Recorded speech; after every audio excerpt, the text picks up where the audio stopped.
Franz Kafka discovered something troubling about human life that most people prefer not to think about.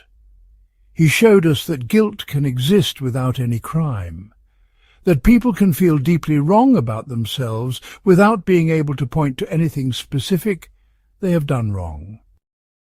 This insight changed how we understand morality, psychology, law, and what it means to be human.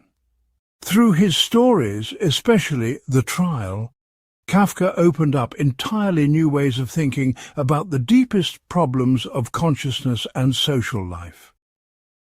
Most people think guilt works in a simple way.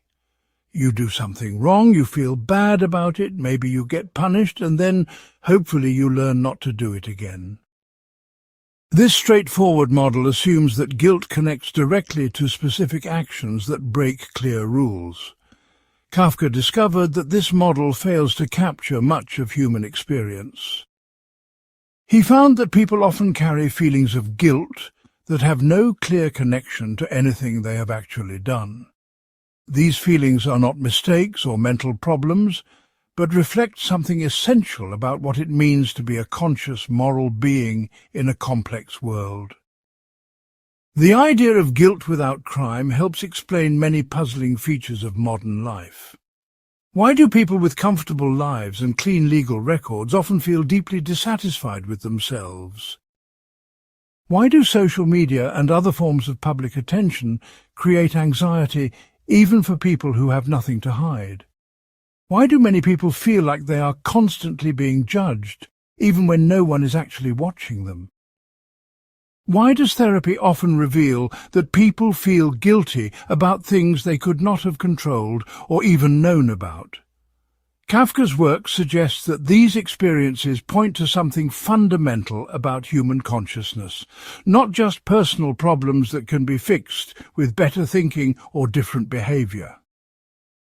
Kafka wrote during a time when traditional sources of moral authority were breaking down.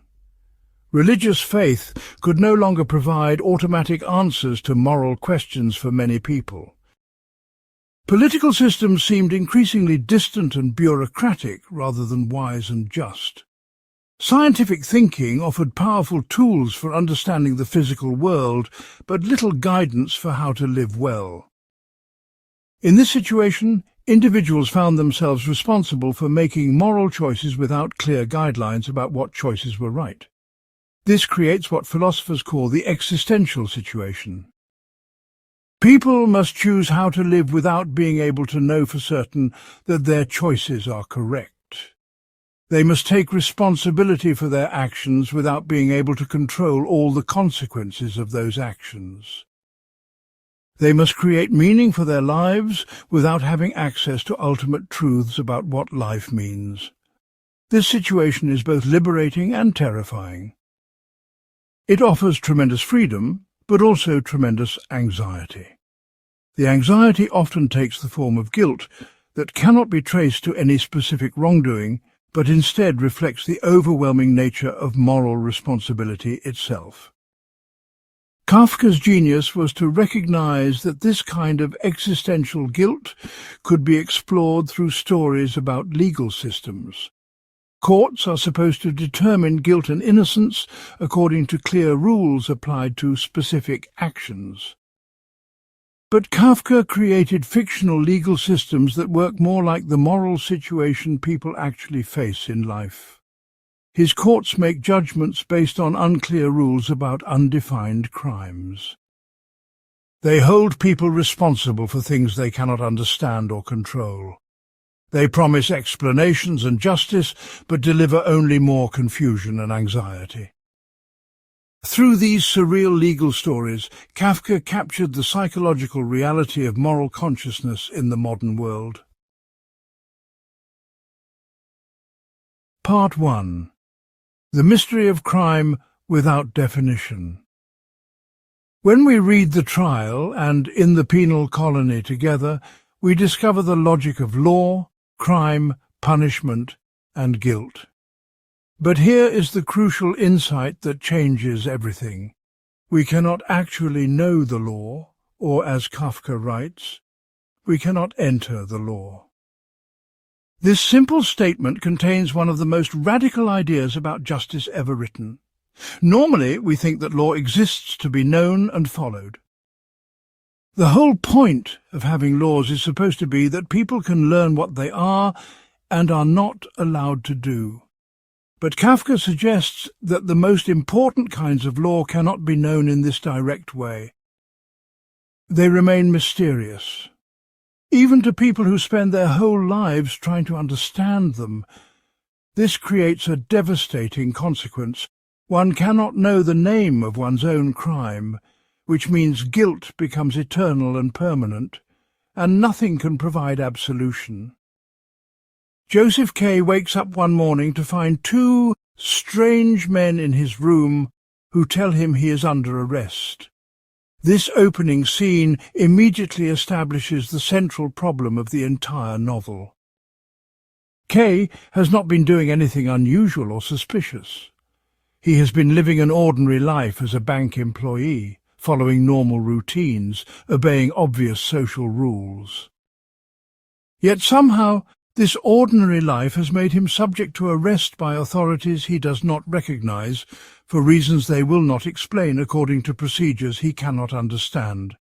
The arrest turns his normal world into a place of constant uncertainty and potential judgment. The court apparatus in Kafka's work relates dynamically to unconscious crimes of the type we encounter in psychoanalytic patients. This insight helps us understand what Kafka was really exploring. The crimes that matter most to human consciousness are often not the ones we commit deliberately and know about clearly. They are the ones that emerge from the unconscious parts of our minds, from desires and fears and conflicts that we cannot fully see or control. Think about the kinds of things people feel guilty about in real life. Often they feel worse not about clear moral violations, but about subtle failures of character or intention. A parent feels guilty not for obviously abusing a child, but for not loving the child enough or in the right way. A person feels guilty not for stealing money, but for not being generous enough with money they have earned fairly. A student feels guilty not for cheating on a test, but for not caring enough about learning to study as hard as they could. These guilts point to ideals and standards that can never be met perfectly because they are not specific rules, but general orientations toward living well. Kafka understood that this kind of guilt is actually more important to human experience than the obvious legal or moral guilt that connects to specific rule-breaking. It reflects our awareness that we are responsible not just for what we do, but for who we are. We must answer not just for our actions, but for our character, our intentions, our deepest values and commitments. But character and intention are much more complex and ambiguous than actions. We cannot know for certain what our real motives are, or whether we are really living up to our best possibilities, or whether the values we think we hold are actually the ones that guide our behavior. The court in Kafka's story represents all the ways that life judges us and finds us inadequate. It stands for the gap between what we think we should be and what we actually are. It represents the standards we feel we should meet, but cannot clearly define or reliably achieve. It embodies the voices of judgment that come from outside and inside ourselves, from society and from conscience, from others' expectations and our own ideals. Most importantly, it represents the fact that these judgments continue whether or not we understand or accept them. We can protest our innocence, but the trial goes on. We can try to ignore the proceedings, but we remain under investigation. We can seek help from lawyers and advisors, but they cannot make the judgment go away. Part 2. The Psychology of Inner Judgment. The concept of superego pressure can help us understand the subtle irony in the trial. Although Joseph K. S. behavior frequently involves adult psychological conflicts, there are many deeper themes that help account for his experience of the court. The mind has a part that acts like an inner judge, always watching and criticizing. This inner judge can be more harsh than any real court because it never stops working and never explains its decisions.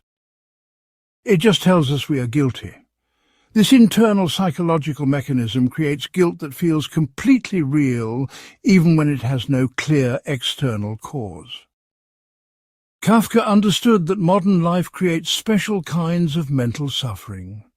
People living in cities, working in offices, following rules they did not make, often feel a deep sense that something is wrong with their lives. But they cannot point to any specific thing they have done wrong. This is the guilt without crime that Kafka wrote about so powerfully. It emerges from the basic structure of consciousness itself, from the fact that we are always watching ourselves and judging whether we are living up to standards that we can never fully define or achieve. The inner critic becomes like a court that never closes and never reaches a final verdict. Franz Kafka belongs to a group of writers and thinkers who understood that modern life creates new kinds of psychological problems. These problems are not just personal troubles, but reflect something deeper about how society works. When traditional sources of meaning and authority break down, individuals must create their own sense of purpose and value. But this creative responsibility is overwhelming. We become responsible not just for following rules, but for making the rules. We must decide not just how to act, but what actions mean and what goals are worth pursuing. The psychological pressure of this situation shows up in many ways in modern life. People spend enormous amounts of time and energy trying to figure out whether they are living correctly. They read self-help books, go to therapy, seek advice from friends and experts, all trying to determine whether their choices are good ones. But the need for this constant self-examination suggests that there are no clear external standards to appeal to. Each person must become their own judge, but judges need laws to apply, and the laws for how to live well are not written down anywhere in a form that everyone can agree on. This creates a situation where everyone is constantly on trial before a court that exists inside their own minds. The inner court works differently from external courts in important ways. External courts can only judge actions that have already happened according to rules that exist before the actions take place. But the inner court judges not just what we do, but what we think, feel, desire and intend. It can find us guilty for things we have only imagined doing. It can punish us for feelings we cannot control. It can condemn us for not living up to ideals that we cannot clearly define. Most troubling of all, it can make us feel guilty for the very process of judging ourselves, creating endless loops of self-criticism and guilt about guilt.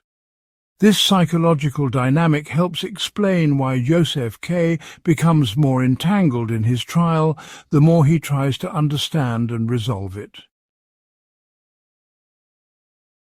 Part 3. Law as a system of confusion. The legal ideas in Kafka's work come from real knowledge about how courts actually work.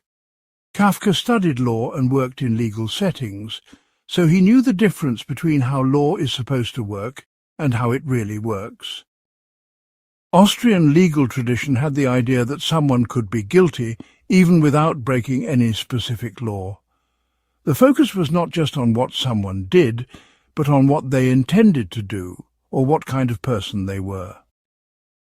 This created a legal framework where guilt could exist without illegality, where someone might plan a crime but be prevented from carrying it out by external circumstances. In line with this legal tradition, Kafka constructed an absurd paradigm of a legal system that concentrates on the criminal rather than on the criminal act. The authorities in Kafka's world are interested not in any specific act that Joseph K. might have committed, which is never specified, but in his guilt itself. The word for guilt in German, Schuld, slides from meaning responsibility for an act to meaning subjective feelings of guilt. Being accused seems to mean being a special type of person, rather than someone who has performed a particular action. This shift from objective wrongdoing to subjective guilt creates a legal system that can never be satisfied because subjective states cannot be proven or disproven in the same way that actions can be. No one can enter the law or come to know the truth, as Kafka demonstrates through his parable Before the Law. This creates devastating consequences. One cannot know the name of one's own crime, which means guilt becomes eternal and permanent, and nothing can provide absolution. The law becomes not a system of justice, but a system of permanent uncertainty and fear. Everyone is assumed to be hiding something wrong, but no one can discover what that something might be. This transforms the legal system from a tool for resolving disputes and maintaining order into a source of endless anxiety and confusion. People become trapped in legal procedures that have no clear beginning, middle, or end. Joseph K. tries everything he can think of to find out about his case. He talks to lawyers, he attends court sessions, he asks questions, but nothing helps. The more he tries to prove his innocence, the more guilty he appears to everyone around him. This shows how the system is designed to trap people no matter what they do. Fighting the charges makes you look guilty, but accepting them also makes you look guilty. Trying to understand the system makes you seem suspicious, but ignoring it makes you seem defiant. There is no way to win because winning is not really the point of the system. The point seems to be to keep people in a state of permanent uncertainty about their moral and legal status. The court system in The Trial operates according to principles that make sense within its own logic, but appear completely arbitrary from the outside. The judges and lawyers and clerks all seem to understand something that is never explained to the accused. They follow procedures that have no clear relationship to determining truth or achieving justice. They make decisions based on criteria that are never made public. This creates a situation where people must participate in a system they cannot understand, following rules they cannot learn, trying to achieve goals they cannot identify. The legal process becomes a kind of ritual or game that serves the needs of the system itself rather than the needs of justice or truth. This portrayal of law as a system of confusion rather than clarification reflects Kafka's deep insight into how power actually works in modern societies. Official systems present themselves as rational, fair and comprehensible, but ordinary people experience them as mysterious, arbitrary, and impossible to navigate successfully. The gap between the official explanation of how things work and the actual experience of trying to make things work creates a special kind of alienation and helplessness. People know they are supposed to be able to understand and influence the systems that govern their lives, but they discover that these systems are designed in ways that make understanding and influence nearly impossible for anyone who is not already inside them. Part 4. The existential meaning of endless guilt. For existentialist philosophers, the possibility of breaking free from ingrained patterns of self-deception does not come through detached reflection. It emerges in the wake of powerful emotional experiences or moods. When existentialists refer to feelings of nausea, absurdity, anxiety, guilt, or mystery, they are describing uncanny experiences that have the power to shake us out of our normal, comfortable assumptions. Kafka creates exactly this kind of powerful emotional experience for his readers. The guilt in his stories is not just a legal problem, but a way of understanding what it feels like to be human in a world that demands moral choices but provides no clear moral guidance. We all live with the sense that we could be doing better, that we are not living up to some standard we cannot quite name or fully understand. The feeling of guilt without crime reflects a deeper truth about modern life. With newly mechanized working conditions and bureaucratic forms of administration, an increasingly impersonal and alienating social order was established. People work jobs that feel meaningless, follow rules they did not choose, and live in ways that do not match their deepest values. But they cannot point to any single thing that is wrong. The problem isn't in the details, but in the whole shape of life itself. This creates a guilt that has no specific object, a feeling of wrongness that cannot be fixed by changing any particular behavior. Kafka, like other deep thinkers about human psychology, understood that guilt is not just about what we do, but about who we are. It reflects our awareness that we are responsible for our choices, even when we do not fully understand those choices or their consequences. This responsibility can feel overwhelming, especially in a world that offers little guidance about what choices are actually good. When traditional authorities like religion, family and community lose their power to provide clear moral direction, individuals must figure out for themselves how to live well. But making these decisions requires wisdom and knowledge that no individual can fully possess. We must choose how to live before we understand what life means or what choices lead to genuine fulfillment. The existential situation creates what philosophers call radical freedom. We are free to choose our values, our goals, our relationships, our careers, our lifestyles.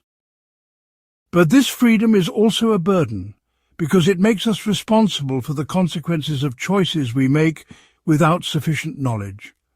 We cannot know in advance which career will be fulfilling, which relationships will be meaningful, which values will prove worthwhile over time. We must commit to particular paths before we can know where they lead. This creates anxiety because we know that our choices matter deeply, but we cannot make them with confidence. The guilt that emerges from this situation is different from ordinary moral guilt. It is not about breaking rules or harming others, although it may include those elements. It is about the fundamental uncertainty of human existence. We feel guilty because we sense that we should know how to live well, but we do not. We feel guilty because we are responsible for creating meaning in our lives, but meaning cannot be created through willpower alone. We feel guilty because we must choose who to be before we understand who we really are or who we have the potential to become. This existential guilt reflects the basic human condition of being conscious, free, and responsible in a world that does not come with an instruction manual.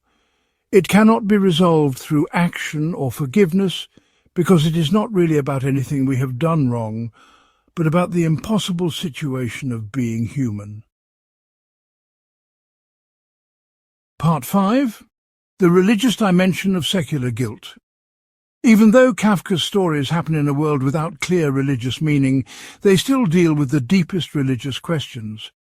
The presentation of his God-forsaken world, immersed in painful and sinister truth, is ultimately the presentation of his messianic longing.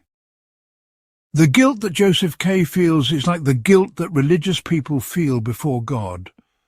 But there is no God in the story to provide forgiveness or explanation. This makes the guilt both more terrifying and more universal because it applies to people regardless of their religious beliefs or lack thereof. The court in the trial works like a substitute for divine judgment. It is mysterious, all-knowing, and impossible to understand or escape. But unlike divine judgment in traditional religion, it offers no hope of redemption or grace. People are judged but never forgiven, condemned but never told why. This reflects how many people in modern life feel spiritually lost, but cannot find their way back to traditional religious answers. They still feel the weight of moral responsibility and the need for meaning, but they no longer have clear religious frameworks to make sense of these feelings. Kafka grew up in a Jewish household but was never devout. Still, he could not let go of the hunger for God and the sense of living under divine judgment. Many of his parables carry biblical weight, but are twisted, unfinished, and veiled. His work is saturated with spiritual ache, even though it rarely mentions God directly. This reflects the situation of many modern people who have lost traditional faith but cannot lose the deep human needs that religion was designed to address. They continue to seek meaning, purpose, forgiveness, and transcendence, but they must do so without the support of established religious institutions or clear theological doctrines. The ethical life requires an absolute relation to the absolute that relativizes all earthly commitments, leading to resignation, suffering, and ultimately an encounter with guilt. Kafka shows us characters who experience this kind of religious guilt without having any religious framework to make sense of it. They feel the absolute weight of moral judgment, but have no absolute authority to turn to for help. This creates a particularly modern form of spiritual suffering, where people feel called to live up to ultimate standards, but have no way of knowing what those standards are or how to achieve them. The religious dimension of Kafka's work helps explain why his stories feel so universal and compelling, even to readers who do not share his specific cultural background.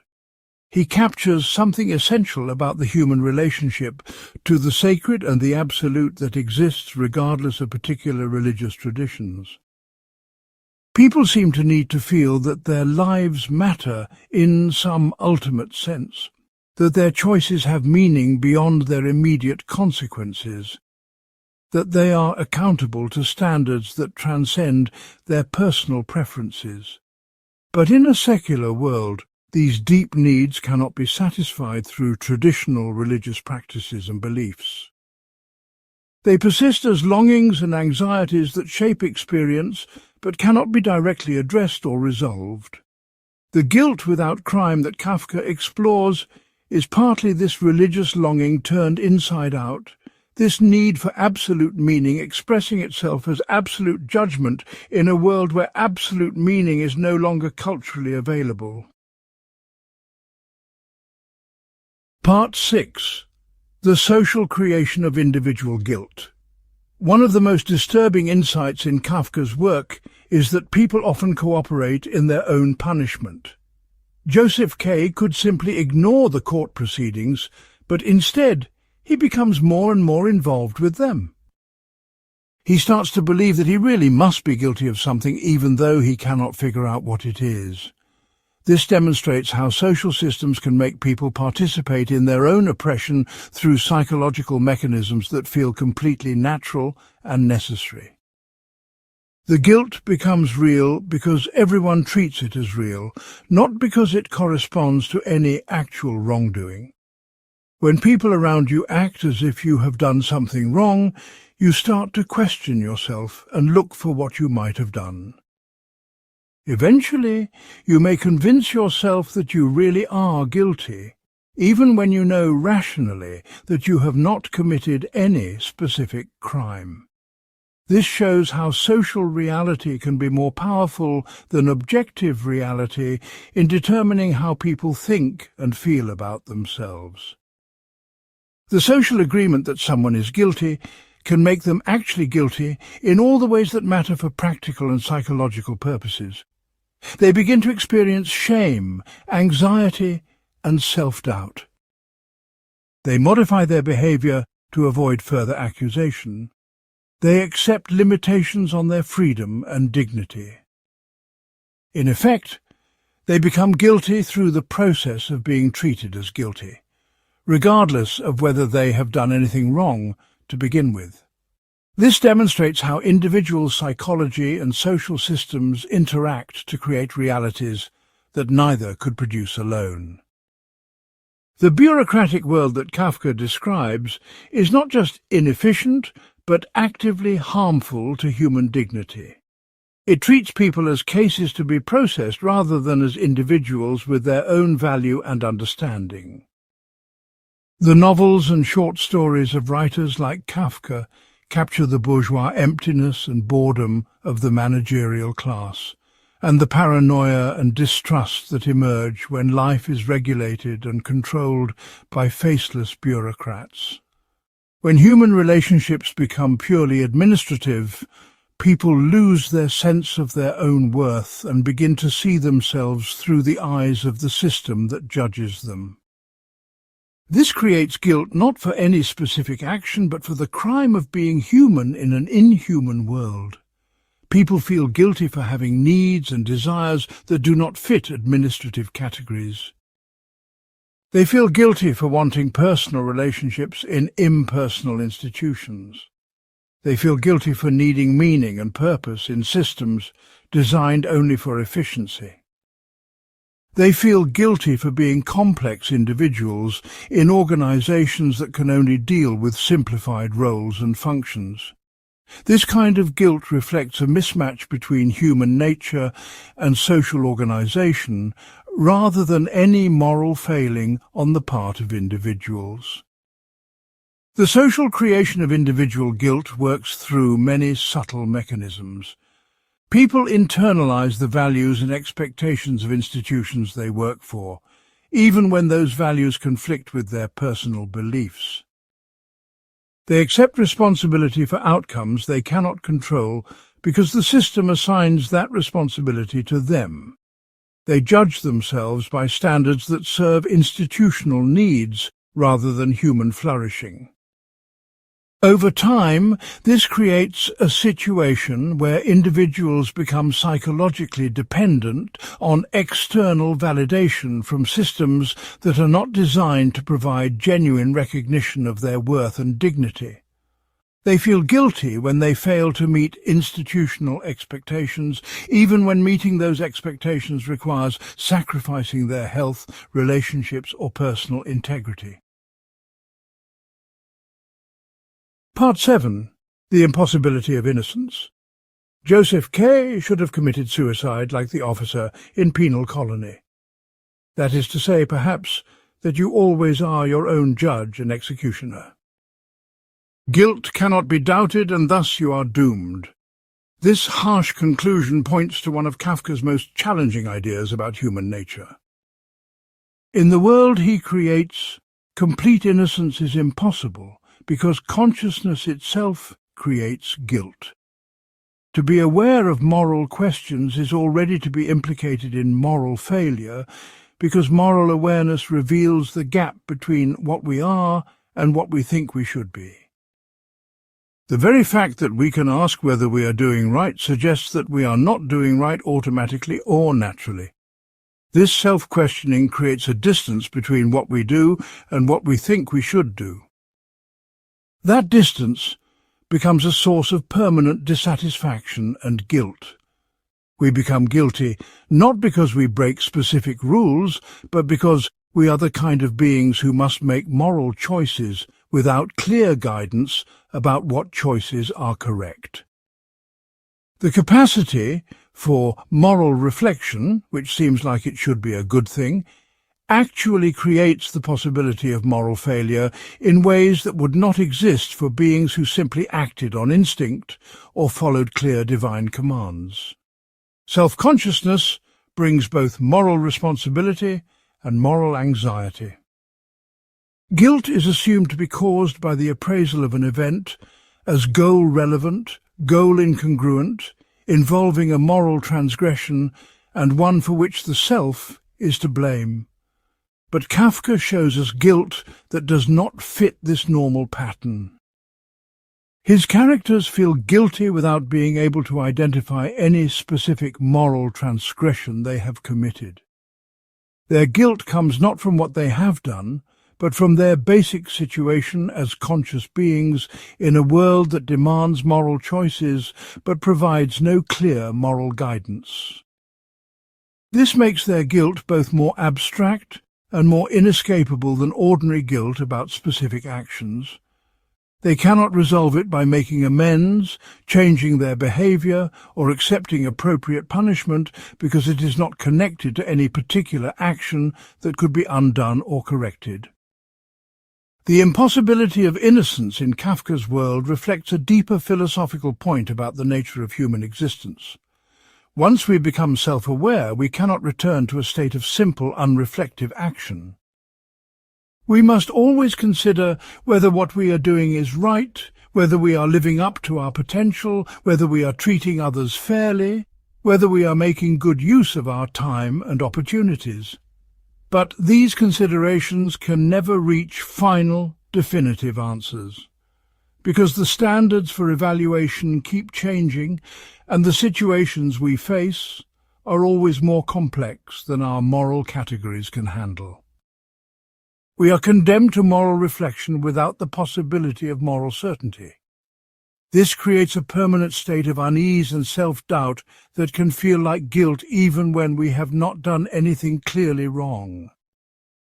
The quest for innocence becomes self-defeating because it increases self-consciousness and moral anxiety rather than reducing them.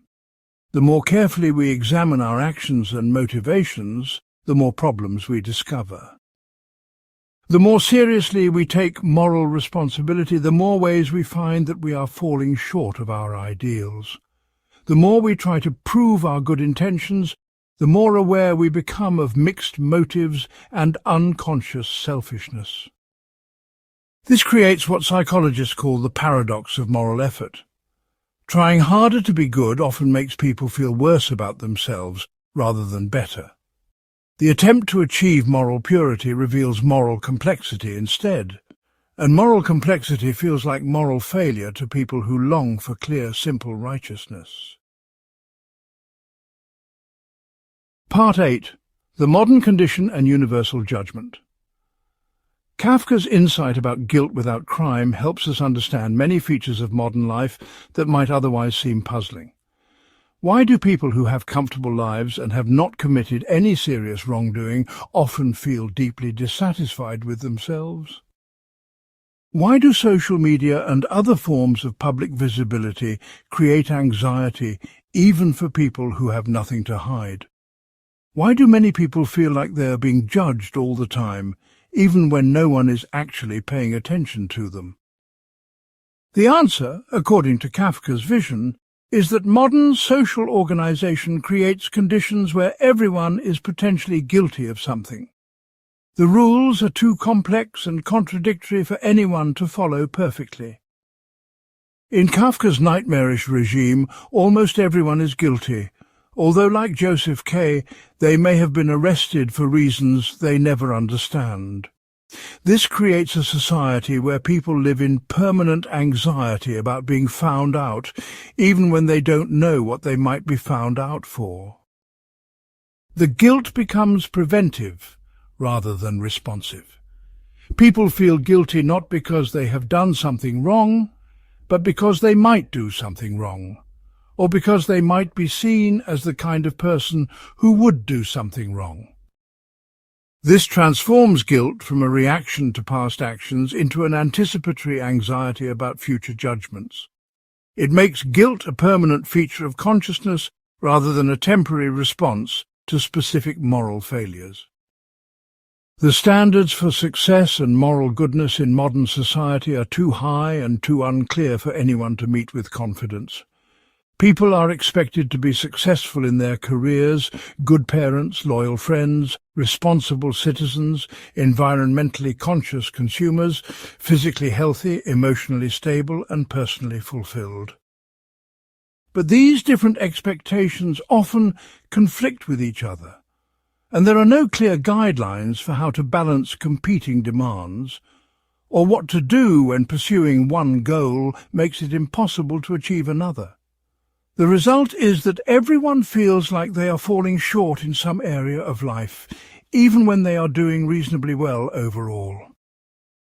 The impossibility of meeting all expectations creates a sense of constant inadequacy that can feel like guilt, even when it's really just the natural result of trying to live up to unrealistic standards. Modern life sets people up to fail and then makes them feel guilty for failing.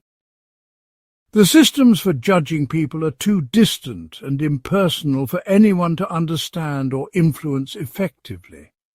People are evaluated by algorithms, standardized tests, bureaucratic procedures, and other methods that reduce complex human realities to simplified categories and numbers.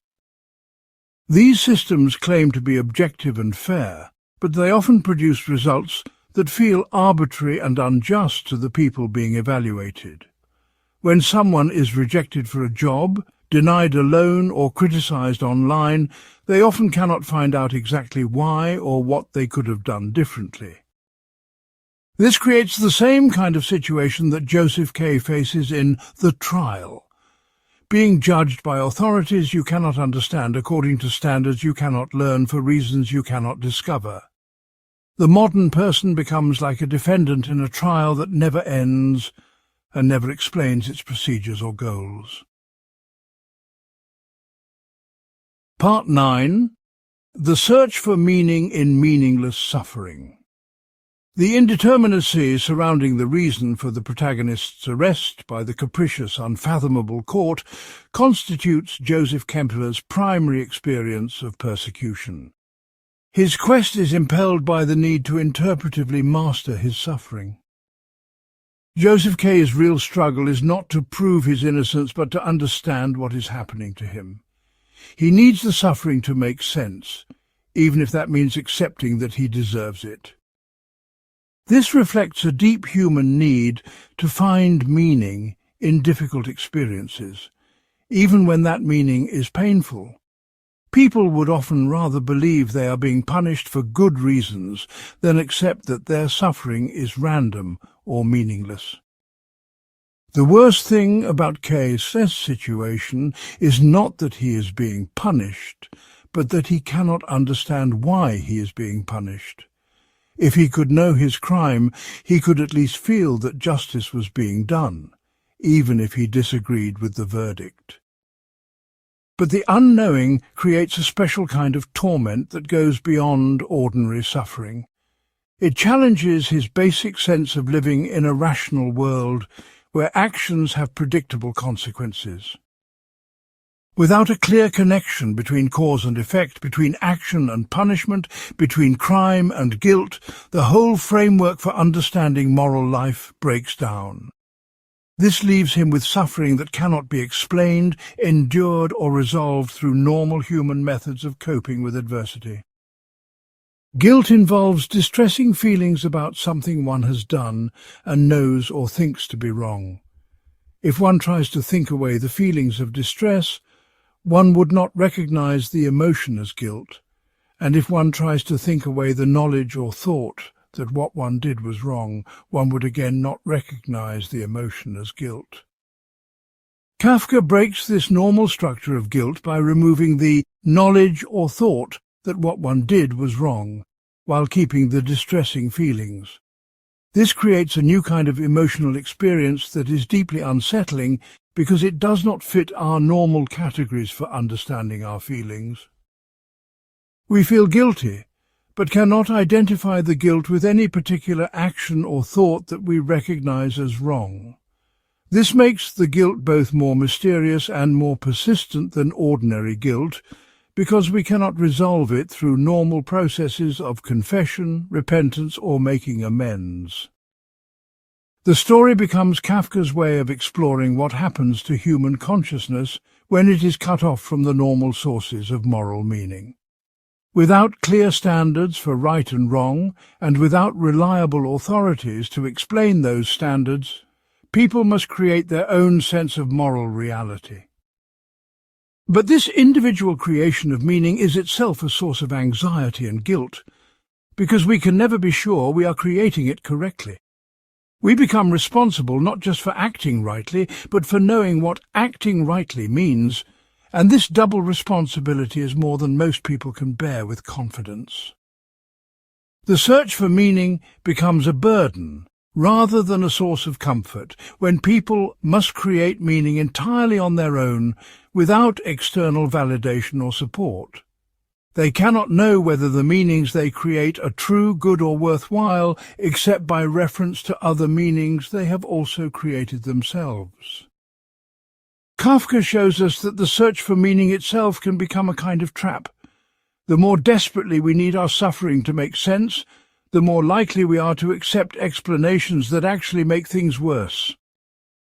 Joseph K. might be better off if he simply ignored the court proceedings, but his need to understand what is happening to him draws him deeper into a system that is designed to confuse rather than clarify. The promise of eventual understanding keeps him participating in his own destruction. This suggests that sometimes the healthiest response to meaningless suffering might be to accept its meaninglessness rather than to keep searching for explanations that do not exist or that create more problems than they solve. But this kind of acceptance requires a strength and wisdom that most people do not possess, especially when they are in the middle of the suffering and cannot see any alternative to continued searching. Part 10. Bureaucracy and the Death of Individual Dignity. The bureaucratic systems in Kafka's work represent more than just inefficient administration.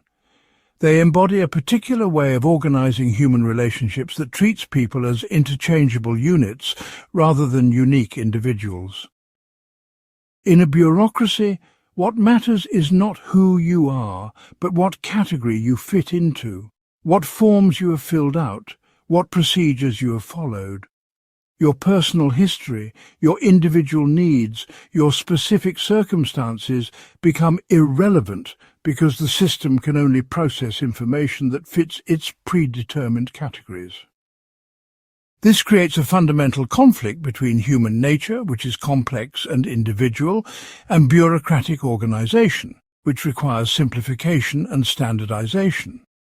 The result is that people feel dehumanized even when the bureaucracy is working exactly as it is supposed to work. Joseph K.'s experience with the court system illustrates how bureaucracies can make people feel guilty simply by treating them as cases rather than as persons. He's never told what he is accused of, but he is processed through a series of procedures that assume his guilt and require his cooperation. The bureaucrats he encounters are not evil or malicious. They are simply doing their jobs according to rules they did not create and may not fully understand themselves. But the effect is that K begins to see himself through the eyes of the system as someone who must be guilty, because he would not be going through these procedures if he were innocent. The bureaucracy shapes his self-perception by treating him in ways that imply certain things about his character and situation. He starts to internalize the system's view of him because he has no other source of information about what is happening to him or why. The court officials in The Trial are themselves trapped within the bureaucratic system they serve. They cannot explain the procedures to K because they do not fully understand them either. They follow rules and protocols that were established by higher authorities they never see or speak to directly. They process cases according to criteria they cannot question or modify. This makes them both agents of the system and victims of it.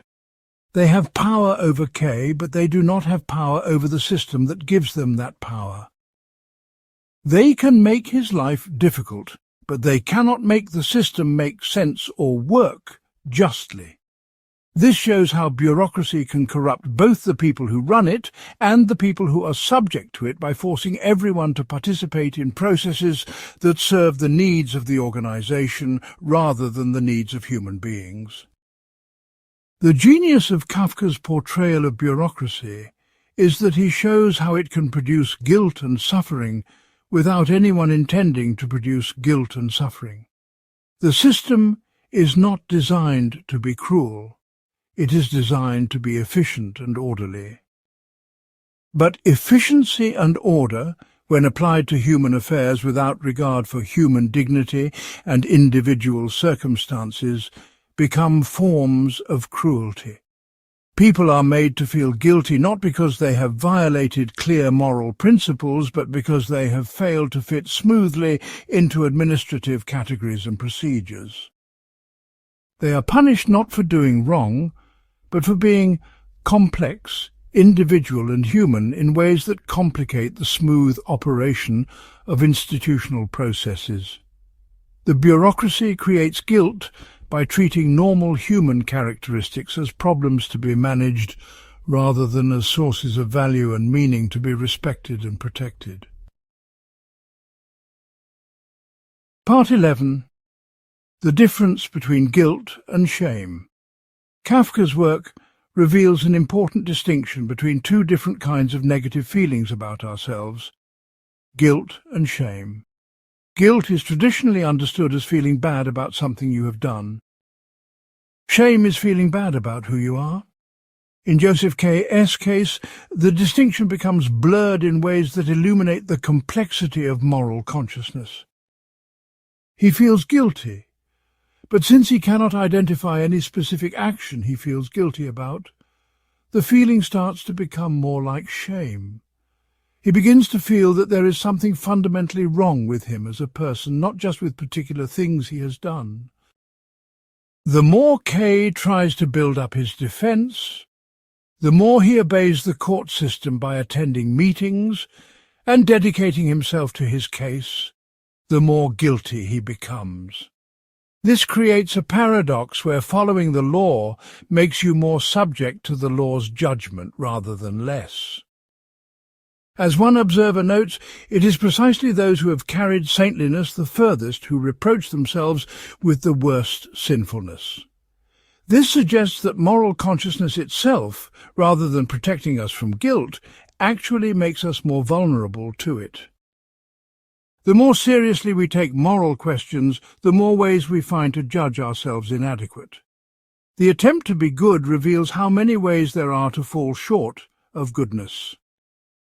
The superego, as described in psychoanalytic theory, is not an external law of punishment like the law of the Father, but an invisible, internalized law.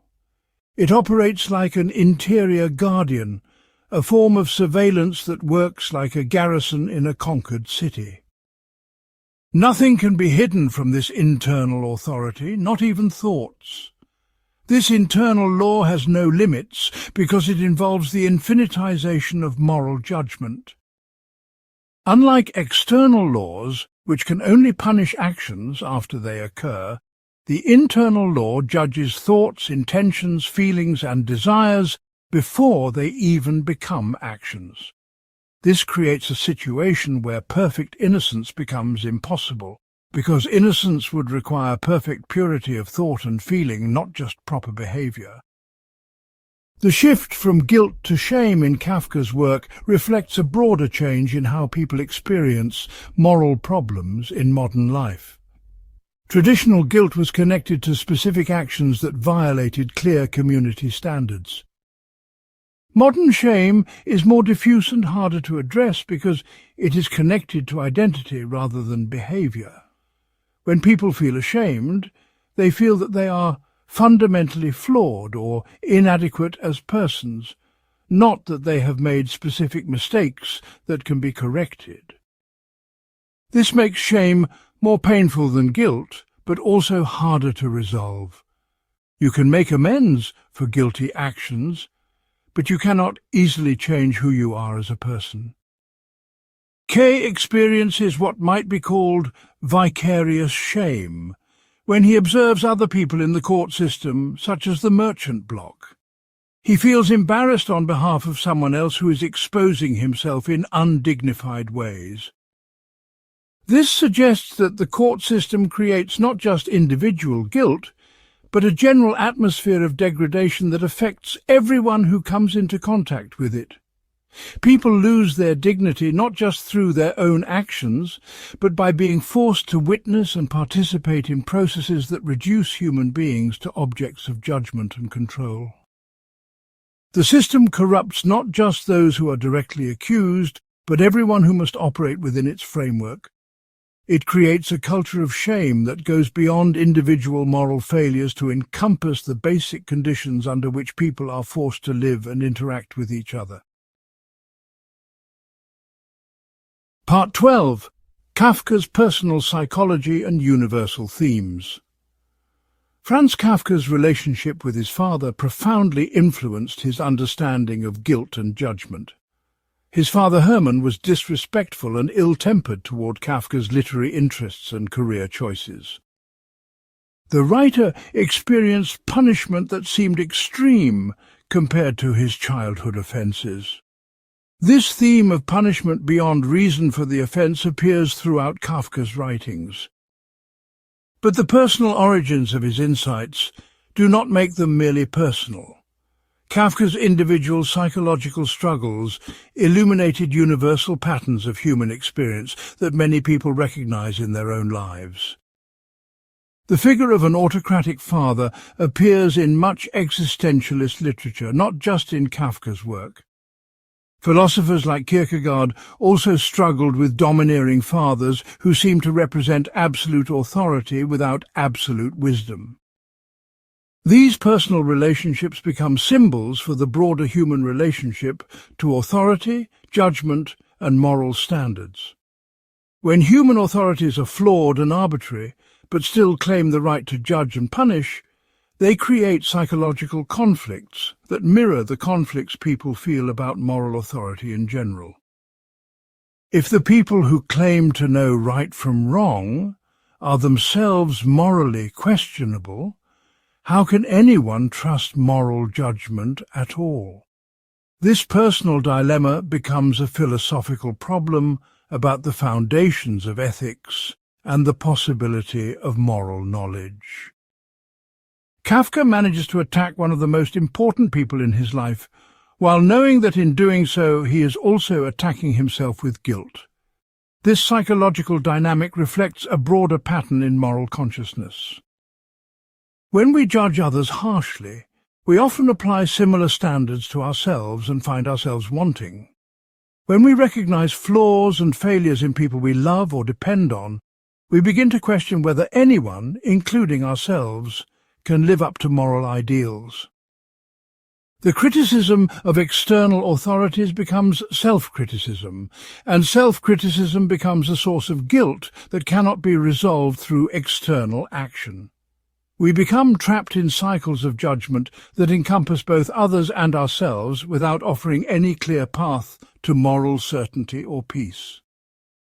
Kafka was never clear whether he was writing because he needed to do so for his own psychological health, or whether his pages were meant for public consumption. This uncertainty about the purpose and audience of his work reflects a deeper uncertainty about the meaning and value of individual experience. Is personal suffering important only to the person who experiences it? Or does it reveal truths that others can learn from? Are individual psychological problems just private troubles? Or do they point to broader social and philosophical issues? Kafka's work suggests that personal and universal themes are not separate categories, but different aspects of the same human condition. Individual psychology and social organization, personal history and philosophical truth, private suffering and public meaning are all interconnected in ways that make it impossible to separate them cleanly. The relationship between personal psychology and universal themes in Kafka's work helps explain why his stories continue to feel relevant to readers from very different backgrounds and historical periods. He found ways to express individual experiences that illuminate general patterns of human consciousness and social organization. His personal struggles with guilt, authority and meaning become windows into struggles that many people face in different forms. The specifics of his relationship with his father and his particular cultural situation provide the concrete details that make his insights vivid and compelling. But the underlying patterns he discovered apply to situations far beyond his personal experience. This combination of particular detail and universal significance is what makes great literature different from merely personal confession or abstract philosophical analysis. Part 13. The Jewish Tradition of Moral Questioning. Kafka's Jewish heritage profoundly shaped his approach to questions of guilt, law and moral responsibility, even though he was not religiously observant. The Jewish tradition of textual interpretation and moral debate provided him with intellectual tools for examining the complexities of ethical life. In Jewish thought, moral questions are not settled by simple appeals to authority, but require ongoing interpretation, discussion, and argument. This creates a culture of questioning that can be both intellectually stimulating and psychologically burdensome. When moral truth is not fixed and given but must be continuously discovered through study and debate, individuals bear enormous responsibility for getting things right. They cannot simply follow clear rules, but must interpret rules in complex situations where interpretation itself becomes a moral act. The Hasidic Jewish tradition of examining the nature of guilt and judgment feeds into Joseph K.'s character and situation in The Trial. In this tradition, guilt is not just about violating external laws, but about failing to live up to one's spiritual potential. Every person has a unique role to play in the cosmic order, and guilt arises from not fulfilling that role completely. But since no one can know exactly what their cosmic role is, or whether they are fulfilling it adequately, everyone lives with a sense of possible spiritual failure. This creates a form of guilt that is both deeply personal and ultimately mysterious. You are responsible for being who you are supposed to be, but you cannot know for certain who you are supposed to be, or whether you are succeeding in becoming that person.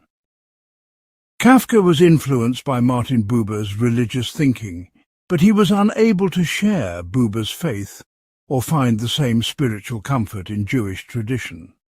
Buber represented the possibility of maintaining religious meaning in the modern world, but Kafka could not follow that path successfully. His fiction demonstrates this loss of faith. God has indeed died, in the sense that traditional religious answers no longer provide adequate guidance for moral questions. But the questions themselves remain as urgent as ever. People still need to know how to live well, how to treat others fairly, how to find meaning and purpose in their existence. Without traditional religious resources, they must find other ways to address these fundamental human needs, but other ways are not easily available or obviously reliable. Kafka's men are living in that world without God that Nietzsche predicted would be somehow older, strange and suspicious, a late hour of mankind. They face moral questions that once had religious answers, but they must face them without religious support. This creates a particular kind of spiritual homelessness where people retain the psychological structures and needs that religion was designed to address, but they no longer have access to religious resources for addressing them.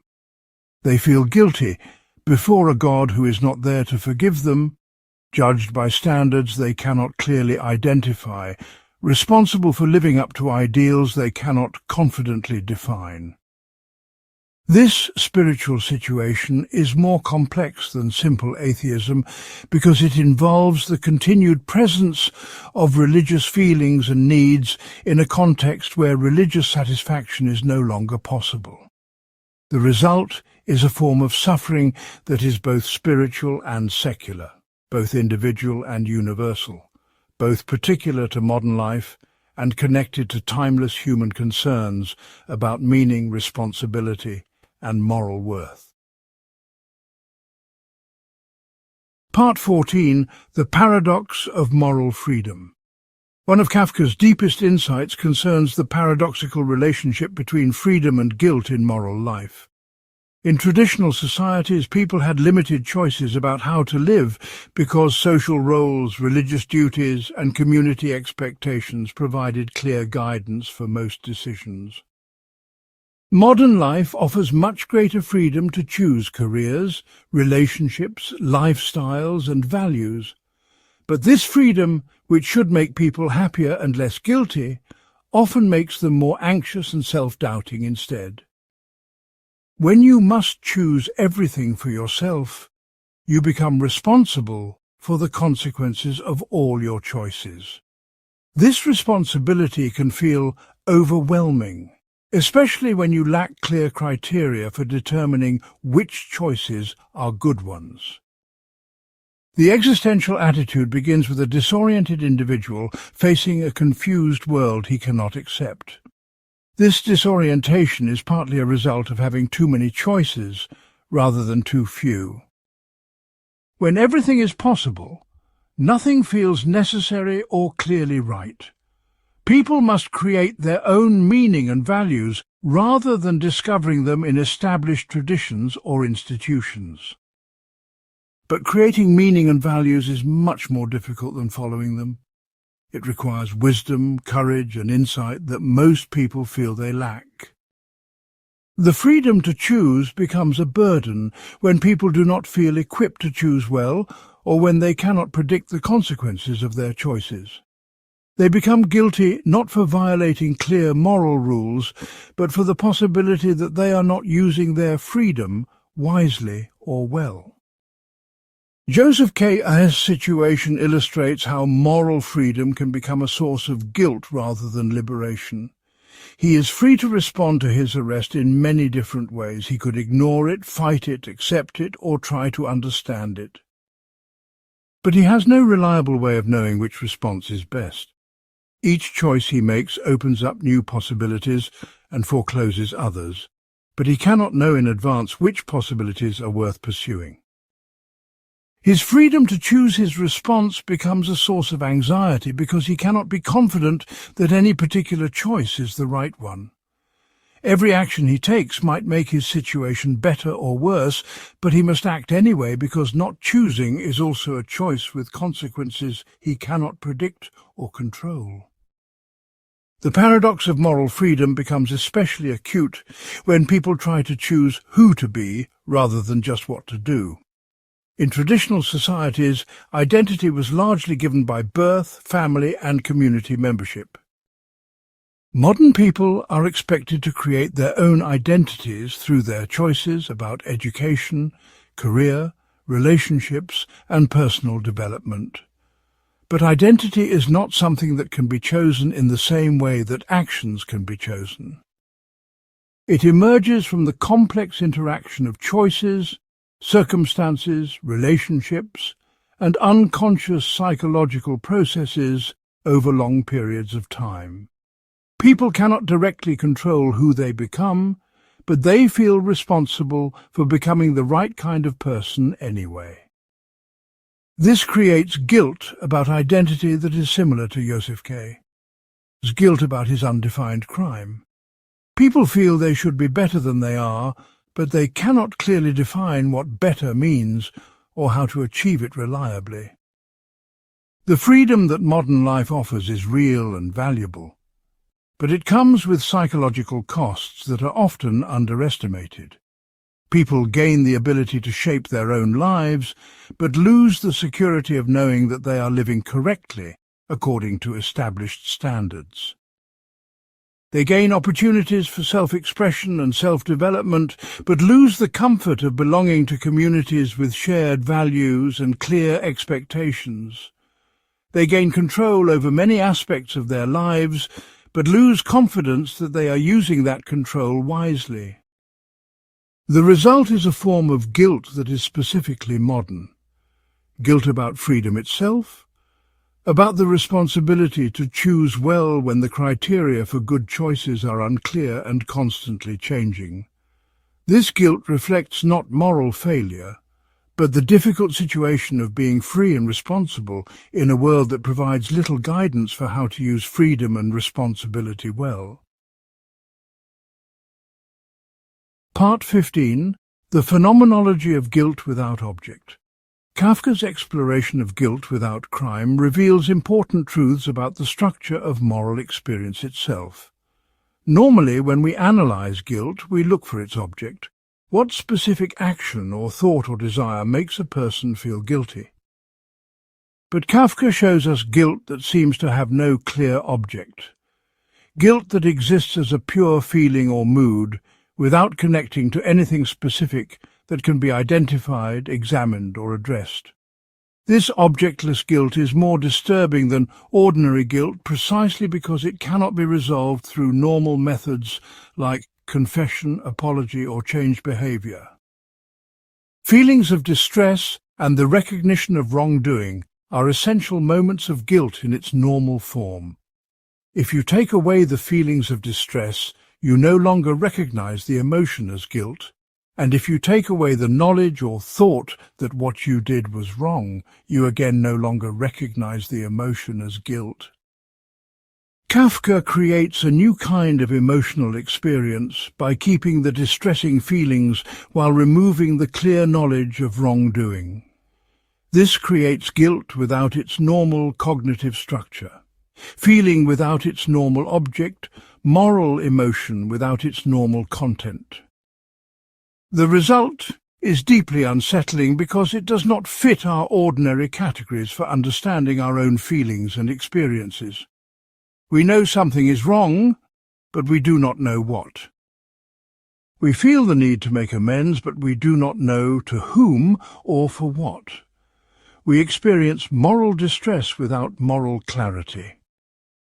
This phenomenology of objectless guilt helps explain many puzzling features of modern psychological experience. People often feel vaguely guilty or anxious without being able to identify specific reasons for these feelings. They sense that they should be doing something different with their lives, but cannot say exactly what or why. They feel that they are not living up to their potential, but cannot clearly define what their potential is or how it should be realized. They experience moral unease about their choices and lifestyles, but cannot trace this unease to violations of specific moral principles that they consciously accept. These experiences make more sense when understood as examples of the objectless guilt that Kafka explored so brilliantly in his fiction. The objectless quality of this guilt reflects the more general objectless quality of modern anxiety and moral uncertainty. In traditional societies, most moral problems had clear objects, specific actions that violated known rules, particular relationships that created defined obligations, concrete situations that called for established responses. Modern moral problems are often much more diffuse and abstract. People worry about whether they are living meaningful lives, whether they are being authentic, whether they are contributing enough to society, whether they are developing their potential adequately. These concerns are important, but they are not connected to specific objects in the same way that traditional moral concerns were connected to specific actions and rules. They create feelings of moral inadequacy that cannot be addressed through concrete behavioral changes because they are not really about behavior, but about the overall shape and meaning of life itself. The phenomenological analysis of objectless guilt reveals something important about moral consciousness in general. Even normal guilt with clear objects involves a complex interplay between feeling and thinking, emotion and cognition, immediate experience and reflective understanding. When Kafka removes the cognitive elements while preserving the emotional ones, he shows us how much of moral experience is actually about feeling rather than thinking. People often feel guilty before they think guilty thoughts, experience moral unease before they identify moral problems, sense that something is wrong before they can say what is wrong or why. This suggests that moral consciousness has roots in immediate, pre-reflective experience that go deeper than rational moral reasoning. The guilt without crime that Kafka explores may actually be a more fundamental form of moral experience than the guilt with clear objects that we normally focus on when we analyze moral psychology and moral behavior. Part 16. The Influence on Existentialist Philosophy. Kafka's work profoundly influenced the development of existentialist philosophy, even though he was not himself a systematic philosophical thinker. His literary exploration of guilt, anxiety, and moral uncertainty provided concrete images and narratives that helped philosophers understand abstract concepts about human existence and moral responsibility. Writers like Sartre, Camus, and others found in Kafka's fiction vivid illustrations of philosophical ideas they were developing about freedom, authenticity, and the human condition. The trial became a kind of philosophical text disguised as a novel, offering insights about moral psychology that complemented and enriched formal philosophical analysis. The existentialist concept of anxiety or angst as a fundamental feature of human consciousness owes much to Kafka's literary treatment of these themes. Existentialists argue that anxiety is not just a psychological problem, but a revealing mood that discloses important truths about human existence. When people feel anxious without clear reasons, they are experiencing the basic uncertainty and responsibility of human life. Kafka's characters, who feel guilty and anxious without understanding why, embody this existentialist insight in ways that make it emotionally accessible rather than just intellectually interesting. They show what it feels like to live with the kind of radical uncertainty and responsibility that existentialist philosophers describe in abstract terms. The literary representation makes the philosophical analysis more compelling and believable. The existentialist emphasis on the absurdity of human existence also draws heavily on Kafka's work. Absurdity in the existentialist sense is not just something that is silly or irrational, but the basic mismatch between human needs for meaning and the universe's apparent meaninglessness. People need their lives to make sense, their actions to have purpose, their suffering to serve some larger goal. But the universe does not seem to be organized in ways that satisfy these needs. Kafka's legal systems, which promise justice but deliver confusion, which follow procedures that lead nowhere, which judge people according to standards no one can understand, provide perfect illustrations of this existential absurdity. They show how human institutions, which should bridge the gap between human needs and cosmic indifference, often make the gap wider and more painful instead of narrower and more bearable. The existentialist concept of bad faith or self-deception about one's freedom and responsibility also connects to themes in Kafka's work. Joseph K. could choose to ignore his trial, but instead he becomes more and more involved with it, partly because involvement feels more responsible and meaningful than indifference. But his involvement actually makes him less free rather than more free, more trapped rather than more in control of his situation. This illustrates how people often deceive themselves about their freedom by choosing forms of unfreedom that feel like responsibility. They participate in systems and institutions that limit their possibilities while telling themselves that this participation is freely chosen and morally required. Kafka shows how this kind of self-deception can become a trap that people create for themselves, even when no external authority is forcing them to do so. The lasting influence of Kafka on existentialist thought demonstrates how literature and philosophy can illuminate each other in productive ways. Kafka's concrete stories give philosophical abstractions emotional weight and human significance. Existentialist philosophical analysis gives Kafka's stories conceptual clarity and theoretical depth. Together, they provide a richer understanding of modern moral and psychological experience than either could provide alone. The guilt without crime that Kafka explored became a central theme in existentialist thought about authenticity, responsibility, and the human search for meaning in an apparently meaningless universe. His literary innovations helped shape a whole tradition of philosophical thinking about what it means to be human in the modern world. Part 17. Psychoanalytic Dimensions of Kafka's Guilt. The psychoanalytic understanding of Kafka's work reveals deep connections between his literary exploration of guilt and the unconscious psychological processes that shape human behavior. The depiction of the court apparatus in The Trial relates dynamically to unconscious crimes of the type encountered in psychoanalytic patients. This suggests that the guilt Joseph K. experiences is not really about external legal violations, but about internal psychological conflicts that he cannot consciously access or understand. The court becomes a projection of his own unconscious mind, complete with judges, lawyers, and procedures that represent different aspects of his inner psychological life. The concept of superego pressure helps explain the subtle irony in The Trial.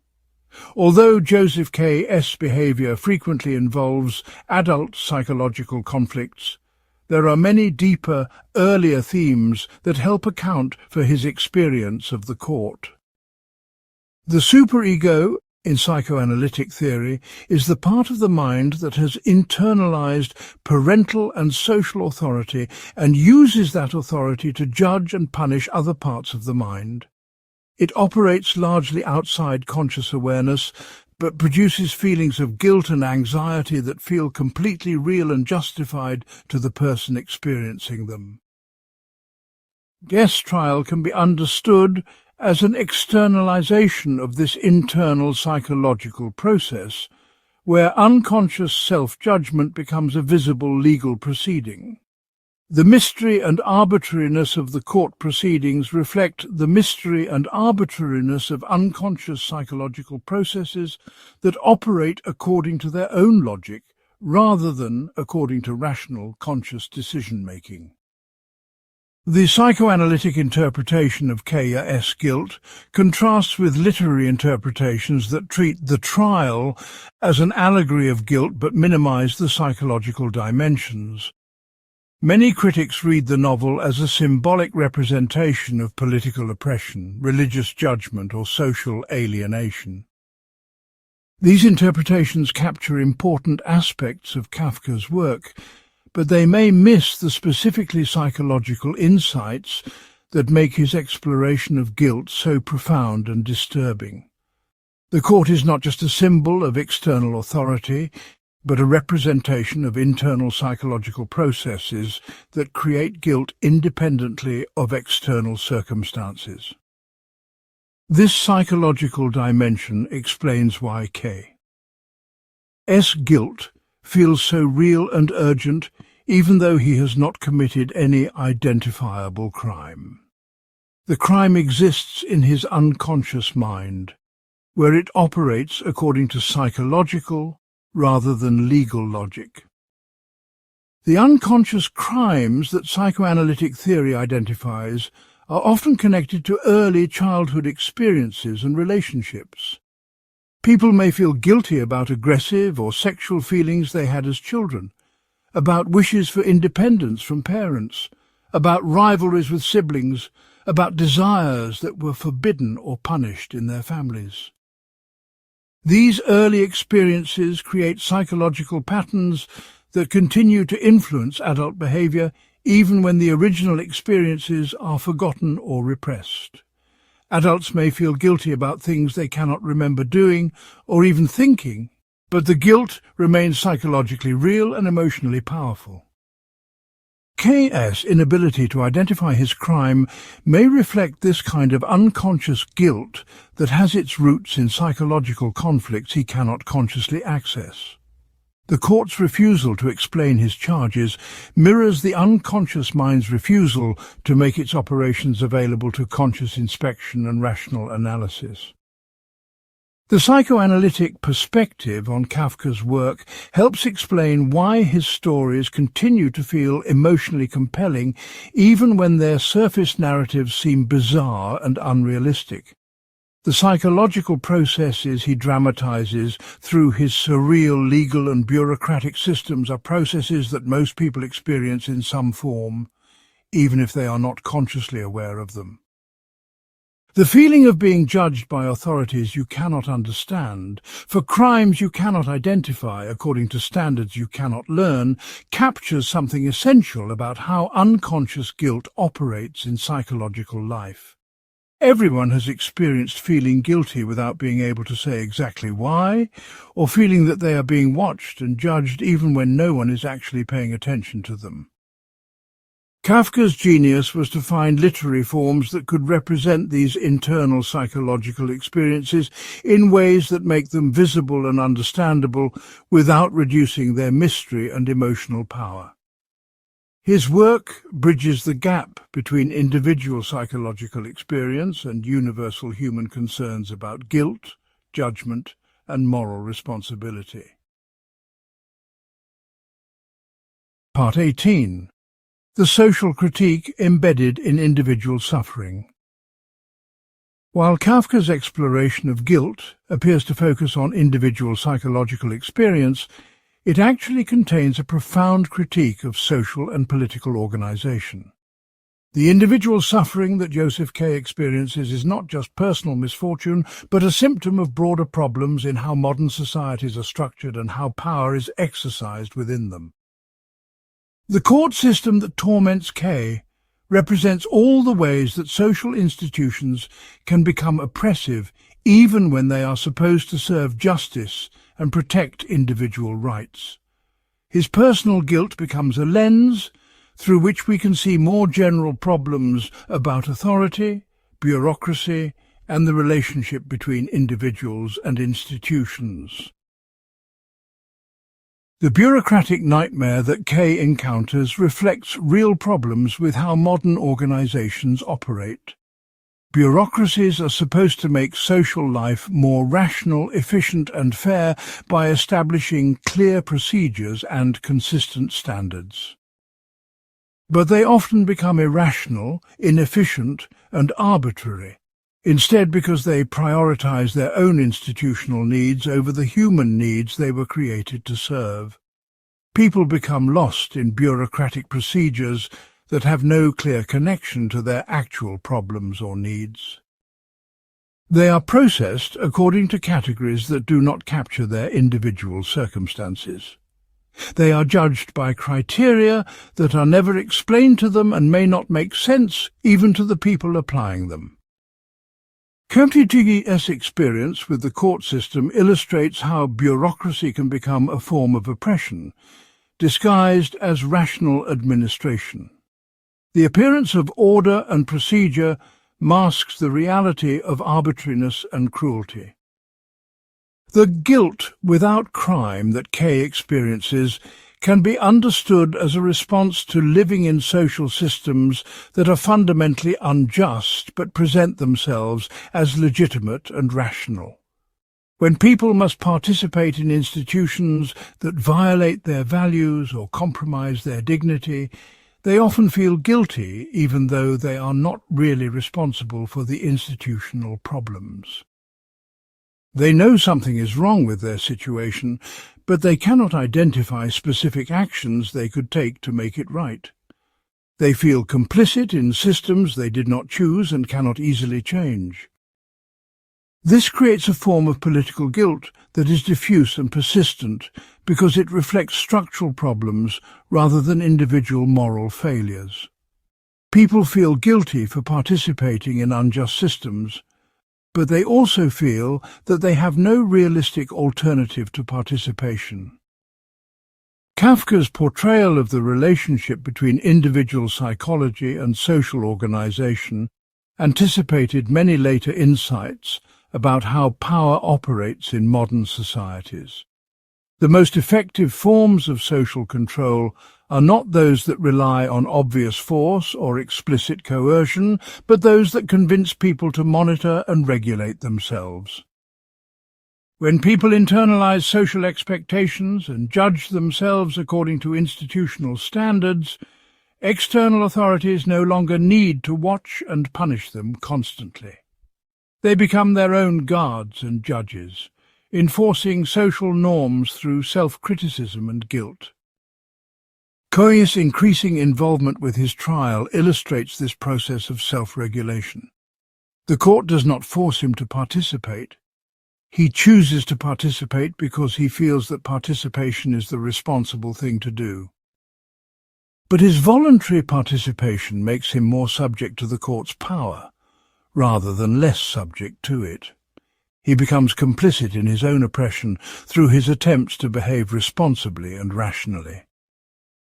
The social critique embedded in Kafka's individual focus helps explain why his work has been found relevant by readers in many different political and social contexts. The specific details of his stories are drawn from his particular historical situation, but the patterns he identifies apply to many different forms of institutional oppression and social alienation. Totalitarian regimes, corporate bureaucracies, educational institutions, legal systems, and other forms of social organization can all produce the kind of guilt and confusion that Kay experiences. They can all make people feel responsible for problems they did not create and cannot solve individually. They can all transform normal human needs for meaning, recognition, and dignity into sources of vulnerability that can be exploited by institutional power. Kafka's insights about individual psychology illuminate broader truths about how social power operates and how people can resist or accommodate themselves to oppressive social conditions. Part 19. Literary Technique and Philosophical Truth. Kafka's distinctive literary techniques are not just stylistic choices, but essential elements of his philosophical exploration of guilt and moral consciousness. His use of dream logic, surreal situations, and matter-of-fact narration creates a unique literary form that can represent psychological and philosophical truths that would be difficult to capture through realistic storytelling or abstract theoretical analysis. The form of his stories is inseparable from their content because the experience of reading them reproduces some of the same confusion and anxiety that his characters experience within the stories. Readers find themselves in a position similar to Joseph K.'s, trying to understand what is happening without having access to reliable explanations or clear standards for evaluation. The opening sentence of The Trial immediately establishes the central problem of knowledge and certainty that runs throughout the novel. Someone must have been telling lies about Joseph K., for without having done anything wrong, he was arrested one morning. The phrase, "someone must have," suggests that even the narrator does not know for certain what caused K.'s arrest. This creates uncertainty about the reliability of the narration itself and makes readers share K.'s confusion about what is real and what can be trusted. The matter-of-fact tone in which impossible events are described creates a dreamlike atmosphere where normal logical categories do not apply. Readers cannot use their ordinary methods for evaluating truth and reality because the story operates according to psychological rather than logical rules.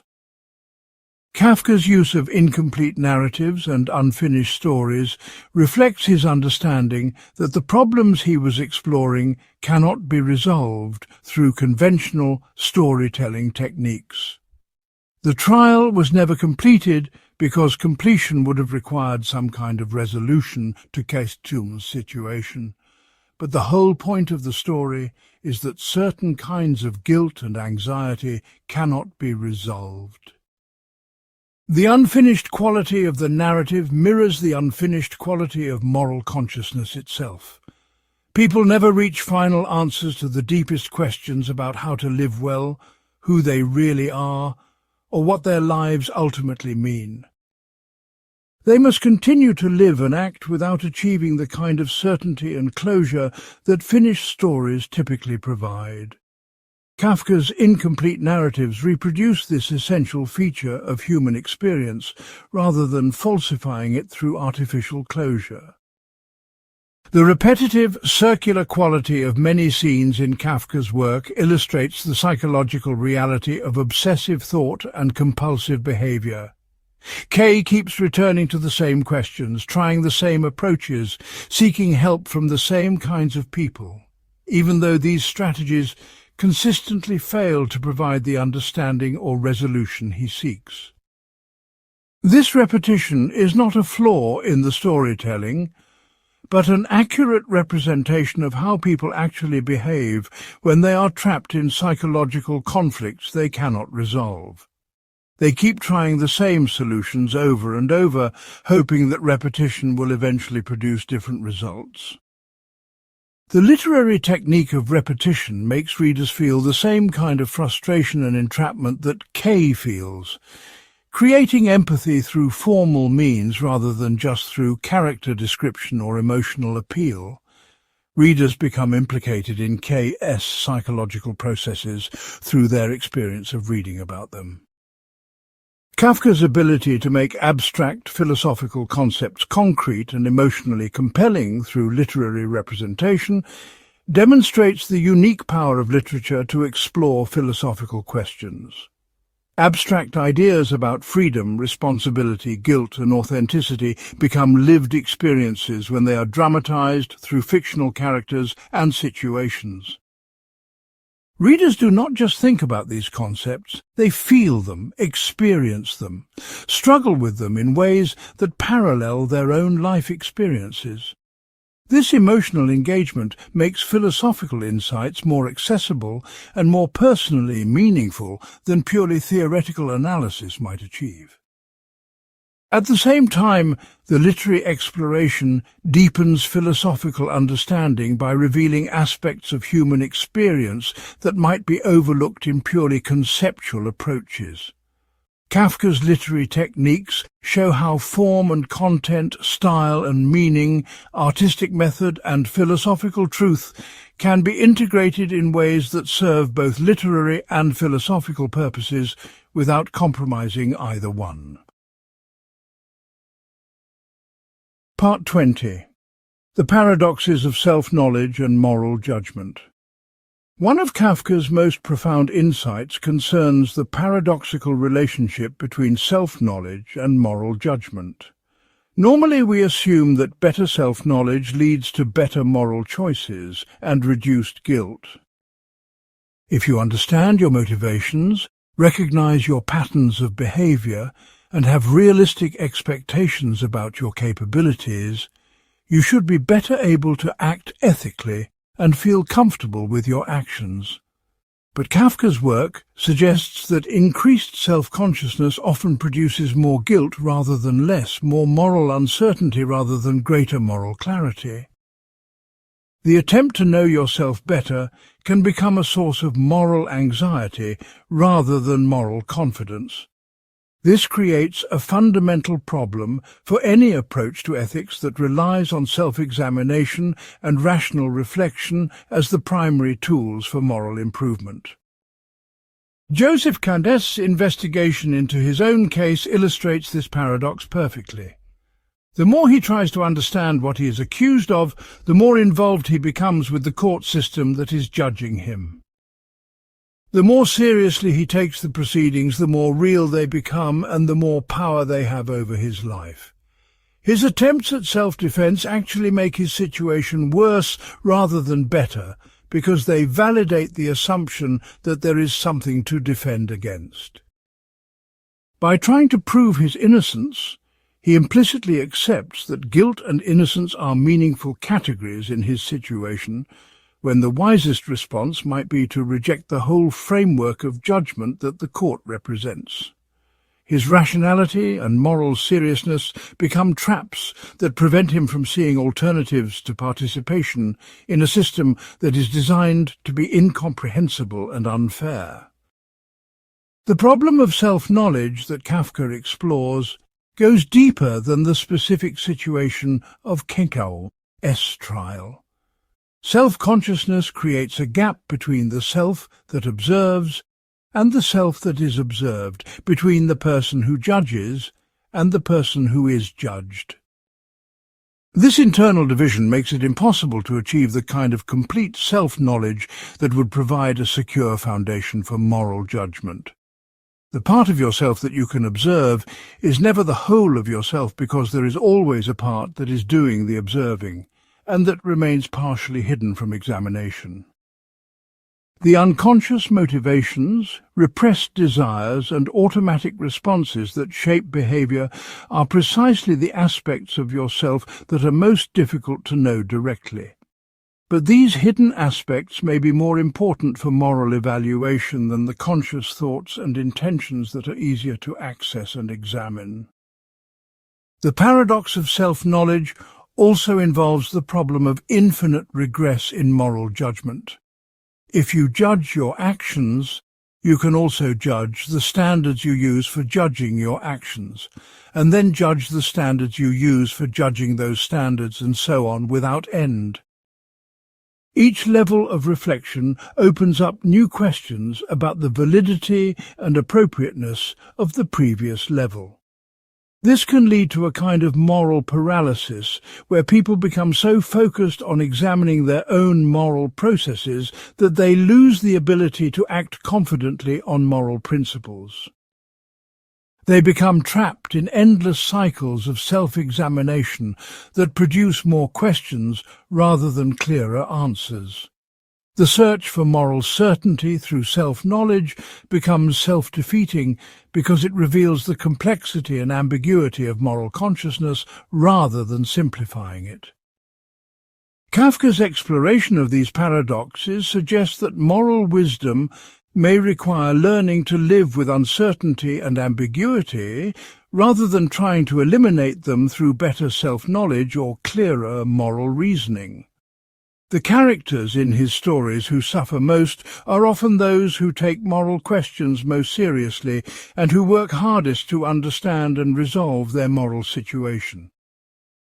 Those who might fare better are those who can accept the limitations of self-knowledge and moral judgment without giving up their commitment to trying to live well. This requires a kind of moral humility that accepts responsibility without claiming moral certainty, that takes guilt seriously without being overwhelmed by it, that seeks self-understanding without expecting self-transparency. It requires learning to act ethically in situations where ethical action cannot be defined precisely or achieved perfectly. This is perhaps the most challenging insight in Kafka's work, that moral maturity may require giving up the quest for moral certainty that seems to be essential to serious moral thinking. Part 21. The institutional creation of guilt.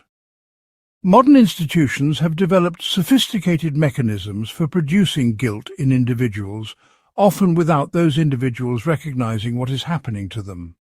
Schools, workplaces, healthcare systems, and other organizations create environments where people constantly feel that they are not measuring up to standards they cannot fully understand or control.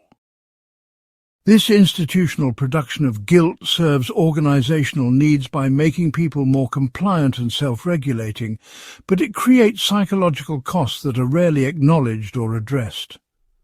Joseph K. S.'s experience with the court system provides a perfect illustration of how institutions can manufacture guilt as a tool of social control. Educational institutions are particularly effective at creating guilt because they operate during the formative years when people are developing their basic sense of self-worth and competence. Students learn to judge themselves according to standards that are often arbitrary, constantly changing, and impossible to meet perfectly. They internalize the belief that their value as persons depends on their performance according to institutional metrics like grades, test scores, and teacher approval. But these metrics may have little connection to genuine learning, personal growth, or the development of wisdom and character that education is supposed to promote. Students who struggle academically may develop a permanent sense of inadequacy that affects all areas of their lives. Even successful students may feel like imposters who are always in danger of being exposed as less capable than they appear. The institutional structure creates guilt about intellectual ability and academic performance that can persist long after formal education ends. People continue to judge themselves as students even when they are no longer in school, feeling guilty for not knowing enough or not learning fast enough or not being smart enough to meet internalized academic standards. Workplace institutions create similar dynamics around productivity, efficiency, and professional competence. Employees are evaluated according to metrics that may not capture the most important aspects of their contributions to organizational goals or social welfare. They are expected to be constantly improving their performance, updating their skills, and demonstrating their value to supervisors who may not understand the actual requirements of their work. The institutional pressure for measurable results creates guilt about productivity that can make people feel inadequate, even when they are working hard and doing important work. The modern emphasis on work-life balance paradoxically creates new sources of guilt by making people feel that they should be able to excel professionally, while also being perfect parents, partners, friends, and community members. The institutional expectation that people can and should optimize all areas of their lives simultaneously creates impossible standards that guarantee feelings of failure and guilt. Healthcare institutions create guilt by medicalizing normal human experiences and creating expectations about health and wellness that may be unrealistic for many people. Patients feel guilty for getting sick, for not following medical advice perfectly, for not taking better care of their health, for being a burden on healthcare resources. The institutional focus on individual responsibility for health outcomes can make people feel guilty for medical problems that are largely beyond their control.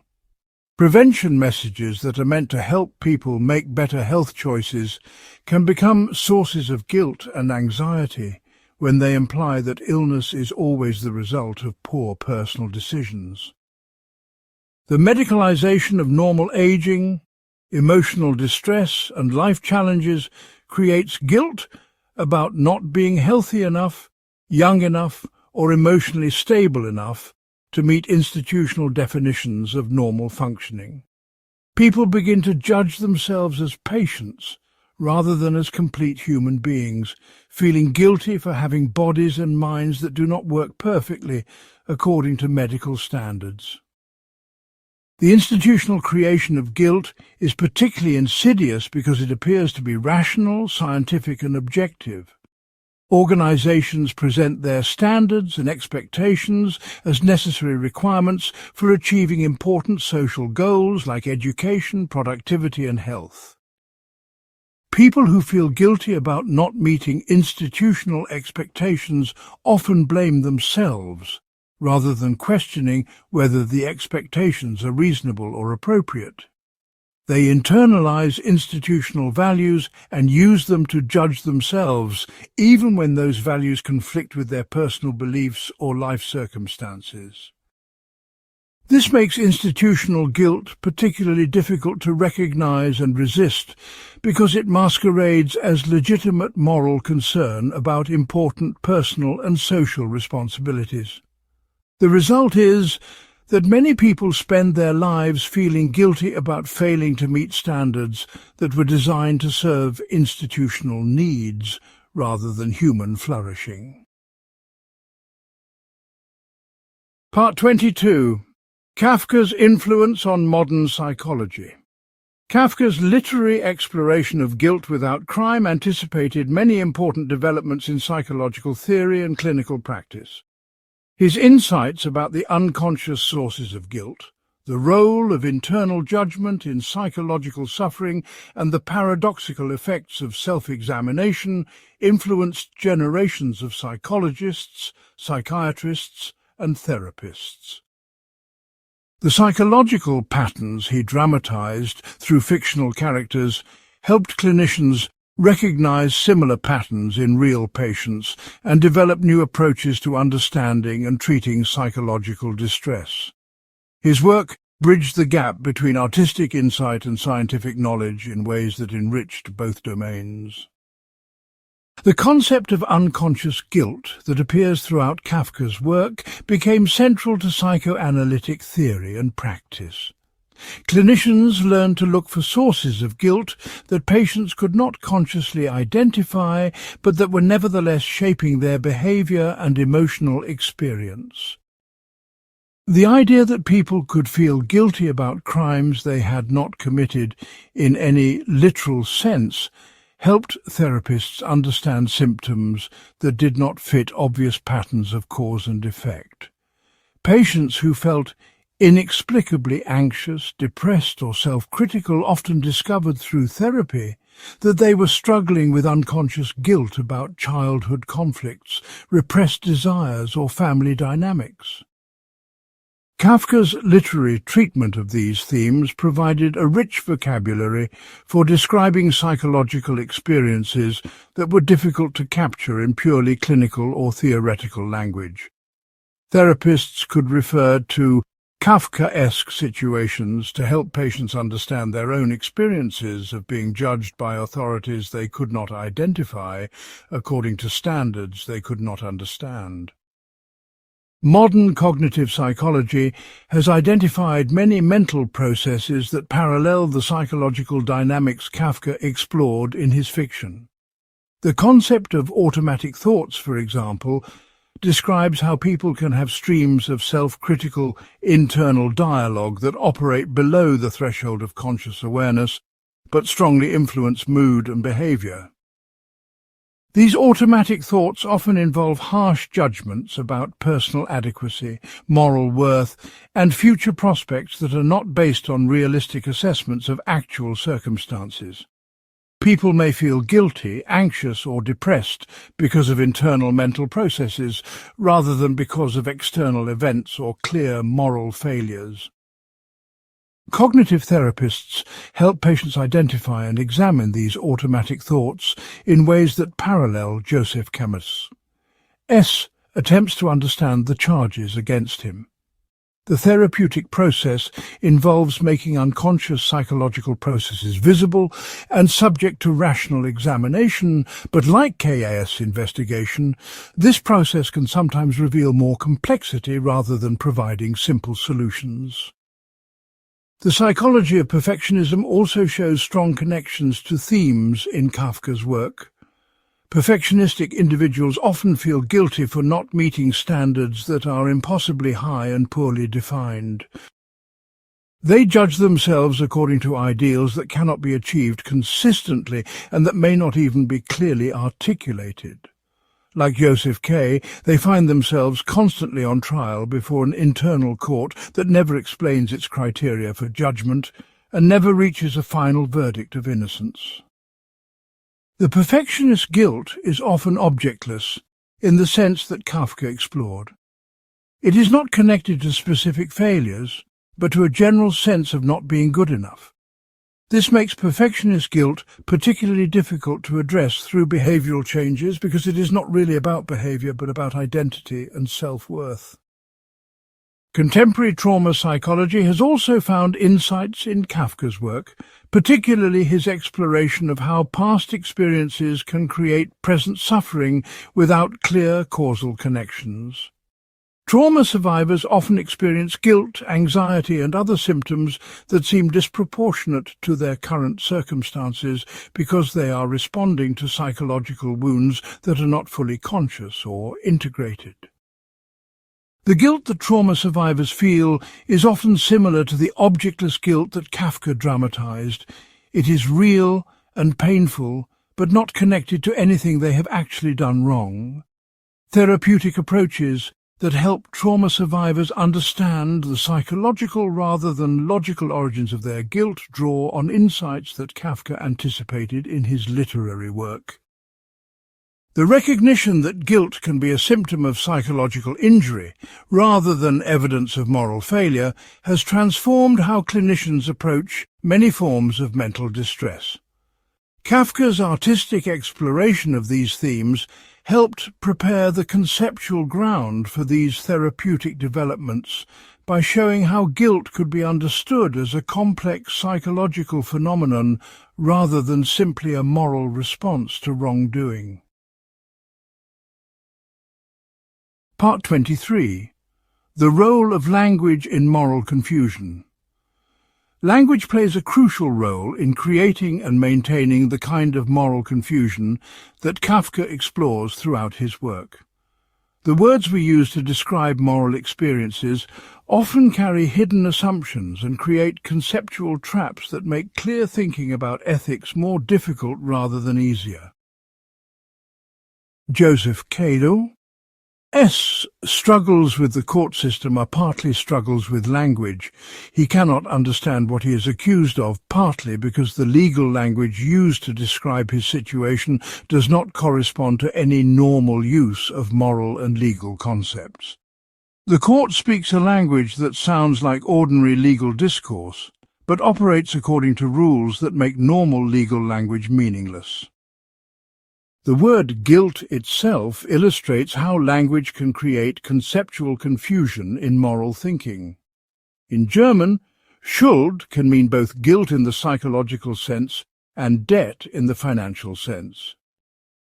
This linguistic connection suggests that guilt involves owing something to someone, but in Kafka's work it is never clear what is owed or to whom it should be paid. Kay feels that he owes something to the court, but the court never specifies what form of payment would be acceptable or what would constitute adequate compensation for his unknown crime. The language of debt and payment creates the expectation that guilt can be resolved through appropriate action, but the action required remains mysterious. This linguistic framework traps Kay in cycles of attempted payment and compensation that never achieve their intended result because the terms of the debt are never clearly specified. Legal language, which should provide clarity and precision in matters of justice, becomes a source of obfuscation and confusion in Kafka's work. The court uses familiar legal terms like arrest, trial, defense, and verdict. But these terms do not function in ways that correspond to their normal legal meanings. Kay is arrested but not imprisoned, tried but never formally charged, defended but not protected, judged but never sentenced in any clear way. The familiar language creates false expectations about what will happen and how the process will work. Kay tries to respond appropriately to legal procedures, but his appropriate responses are based on normal understandings of legal language that do not apply in his situation. The mismatch between ordinary language and actual experience creates a form of communication that is simultaneously meaningful and meaningless, familiar and completely foreign. The problem of moral language extends beyond legal terminology to include all the words we use to describe ethical experience. Terms like right, wrong, good, bad, responsible, and innocent seem to have clear meanings, but their application to complex human situations often reveals ambiguity and confusion. People use these words as if they referred to objective features of actions and situations, but they actually depend on shared cultural assumptions and value systems that may not be as widely shared as speakers assume. When these assumptions break down or conflict with each other, moral language can become a source of confusion rather than clarity. People may use the same moral words but mean very different things by them, creating the illusion of communication while actually talking past each other.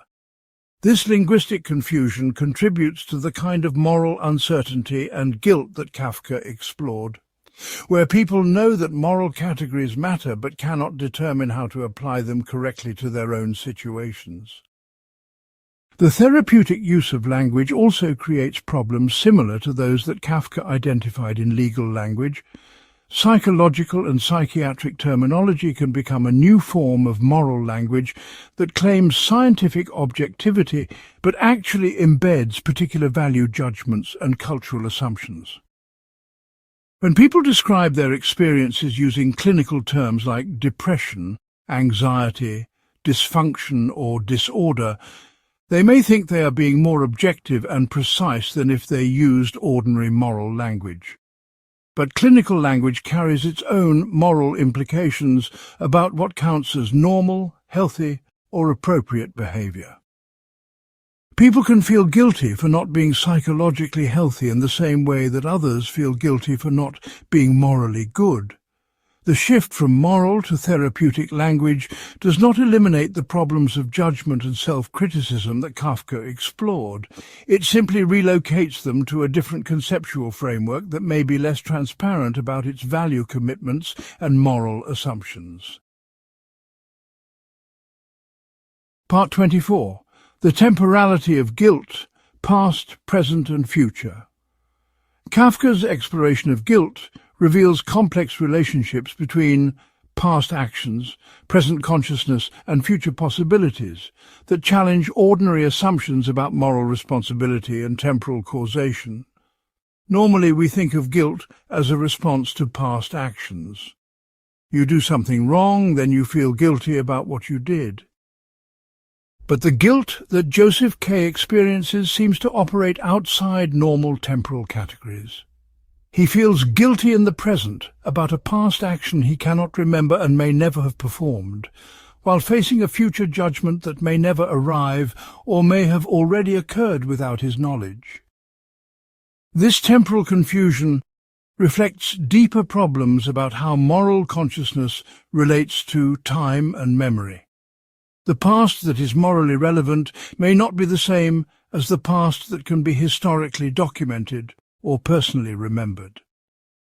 The guilt without crime that Kafka explores often seems to be more about the future than about the past. People feel guilty not just for what they have done, but for what they might do, what they are capable of doing, or what they are failing to do right now. This anticipatory guilt reflects an awareness of moral vulnerability and fallibility that extends beyond specific past actions to encompass the general human condition of being responsible for choices whose consequences cannot be fully predicted or controlled. Kay may feel guilty because he recognizes that he is the kind of person who could commit crimes, even if he has not actually committed the particular crime he is accused of. His guilt reflects self-knowledge about his own moral limitations and the possibility that he might act wrongly in future situations. This creates a form of guilt that is both more abstract and more comprehensive than guilt about specific past actions. The present moment becomes problematic in Kafka's exploration of guilt because it is simultaneously the time when guilt is experienced and the time when moral choices must be made. But moral choices require knowledge about past experiences and future consequences that may not be available in the present moment when decisions must actually be made. People must act now, based on incomplete understanding of what led to their current situation, and uncertain predictions about what their current actions will produce. The present moment of choice is always inadequately informed, which creates a permanent source of potential guilt about decisions that seemed reasonable at the time but may prove to have been mistaken. K.'s present experience of guilt may be about past actions he cannot remember, but it is also about present choices he must make without sufficient knowledge of their past causes or future consequences. Every present moment contains the seeds of future guilt, because every choice is made under conditions of uncertainty that make moral error possible. The relationship between memory and guilt becomes particularly complex in Kafka's work, because guilt can persist even when the events that originally caused it are forgotten or repressed. Unconscious guilt operates outside normal temporal relationships between cause and effect because the original causes may no longer be accessible to conscious memory while their emotional effects continue to influence present experience. People may feel guilty about things they cannot remember doing or even thinking, but the guilt remains psychologically real and morally significant. This suggests that moral responsibility may extend beyond conscious memory and intentional action to include unconscious psychological processes and forgotten experiences that continue to shape behavior.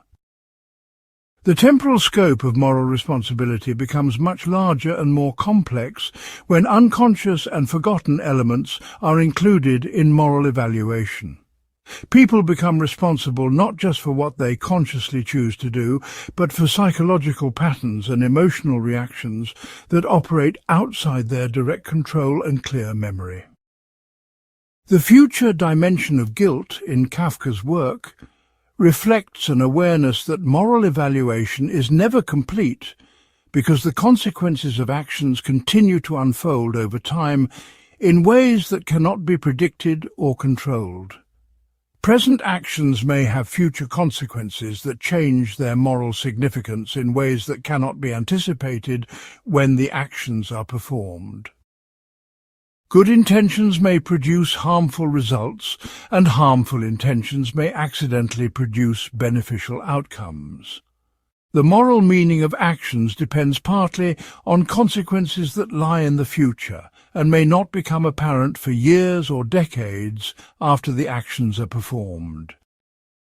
This temporal uncertainty about moral meaning creates a permanent source of anxiety about whether present choices will prove to have been right or wrong when their full consequences become known.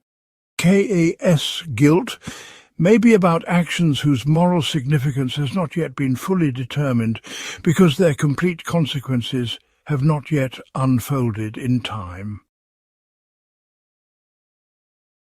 Part 25. Collective Guilt and Individual Responsibility. Kafka's exploration of individual guilt intersects with broader questions about collective responsibility and social complicity that were particularly relevant to his historical context and remain important today. The guilt that individuals experience may not be primarily about their personal actions, but about their participation in collective activities, social institutions, and cultural patterns that produce harm or injustice. Joseph Kepler's situation can be read as reflecting not just personal psychological conflict, but collective social guilt about systems of oppression, exclusion, and dehumanization that individuals support through their everyday participation in normal social life. His individual trial becomes a representation of the ways that entire societies can be complicit in practices that violate their stated values and moral commitments. The concept of collective guilt became especially important in the aftermath of World War I and in anticipation of the even greater horrors that would follow. Kafka wrote during a period when European civilization was revealing its capacity for unprecedented violence and cruelty. But this violence was not just the result of individual moral failure. It emerged from collective institutions, shared cultural assumptions and social systems that ordinary people participated in and supported even when they did not directly commit violent acts themselves. The guilt that individuals felt about these collective failures could not be resolved through individual moral reform because it reflected systemic problems that required collective solutions. Kaynard's inability to understand or resolve his guilt may reflect the impossibility of addressing collective guilt through individual action alone. Some forms of guilt require social and political transformation rather than just personal moral improvement. Modern life creates many situations where individuals feel guilty about collective problems they cannot solve individually, but cannot avoid participating in collectively. People feel guilty about environmental destruction, economic inequality, political oppression and social injustice, but their individual actions seem inadequate to address these large-scale problems. They must participate in economic systems that they know cause harm, political systems that they know are flawed, and social systems that they know perpetuate inequality and exclusion. This participation creates guilt that cannot be resolved through individual behavior change because the problems are systemic rather than personal. People become complicit in collective practices that violate their individual values, but they cannot escape this complicity without withdrawing from social life entirely. The result is a form of guilt that reflects accurate moral perception but cannot be addressed through the individual moral strategies that are normally recommended for dealing with guilt. The distinction between individual and collective responsibility becomes particularly complex when individual actions are both voluntary and constrained by social structures that limit the range of available choices. People make individual choices, but they make them within contexts that are shaped by collective decisions made by previous generations and ongoing social processes that no individual controls. They are responsible for their choices, but the consequences of their choices depend partly on social conditions that they inherit rather than create. This creates ambiguity about how much individual responsibility people should accept for outcomes that result from the interaction between personal choices and collective structures. K.S. guilt may reflect this kind of ambiguity about individual versus collective responsibility. He may be guilty not for anything he has done as an individual, but for his participation in collective patterns of behavior that produce harmful consequences when aggregated across many individuals over time.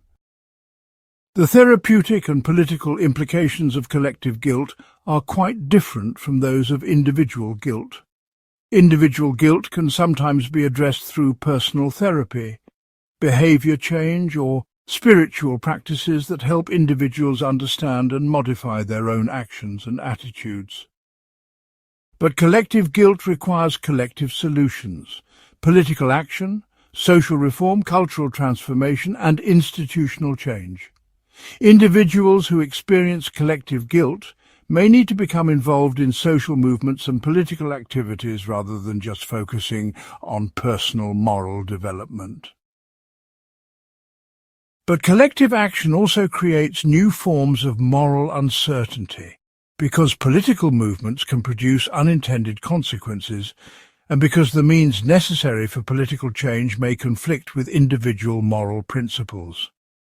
The transition from individual to collective approaches to guilt creates new moral dilemmas rather than simply resolving old ones, which may help explain why K.S.'s situation seems to become more complex rather than simpler as the story progresses. Part 26. The Aesthetics of Moral Suffering. Kafka's approach to representing guilt and moral suffering through literary art raises important questions about the relationship between aesthetic experience and ethical understanding. His stories are not just philosophical arguments or psychological case studies, but carefully crafted artistic works that create particular kinds of aesthetic experiences for readers. The beauty, strangeness, and emotional power of his writing are inseparable from the moral insights it contains, because the aesthetic form is part of how the moral content is discovered and communicated. The experience of reading Kafka involves both intellectual understanding and aesthetic appreciation in ways that change how readers think and feel about moral questions. The aesthetic representation of suffering in Kafka's work is neither purely realistic nor purely symbolic, but creates a unique literary mode that makes psychological and moral realities visible in new ways. K.'s suffering is presented with a kind of clinical detachment that makes it both more disturbing and more universal than it would be if it were described in more emotionally expressive language. The calm, matter-of-fact tone in which impossible events are narrated creates an aesthetic distance that allows readers to see patterns and meanings that might be obscured by more dramatic or sentimental treatment. The aesthetic strategy of understatement and emotional restraint makes the moral content more powerful rather than less powerful, because it forces readers to supply their own emotional responses rather than being told how to feel.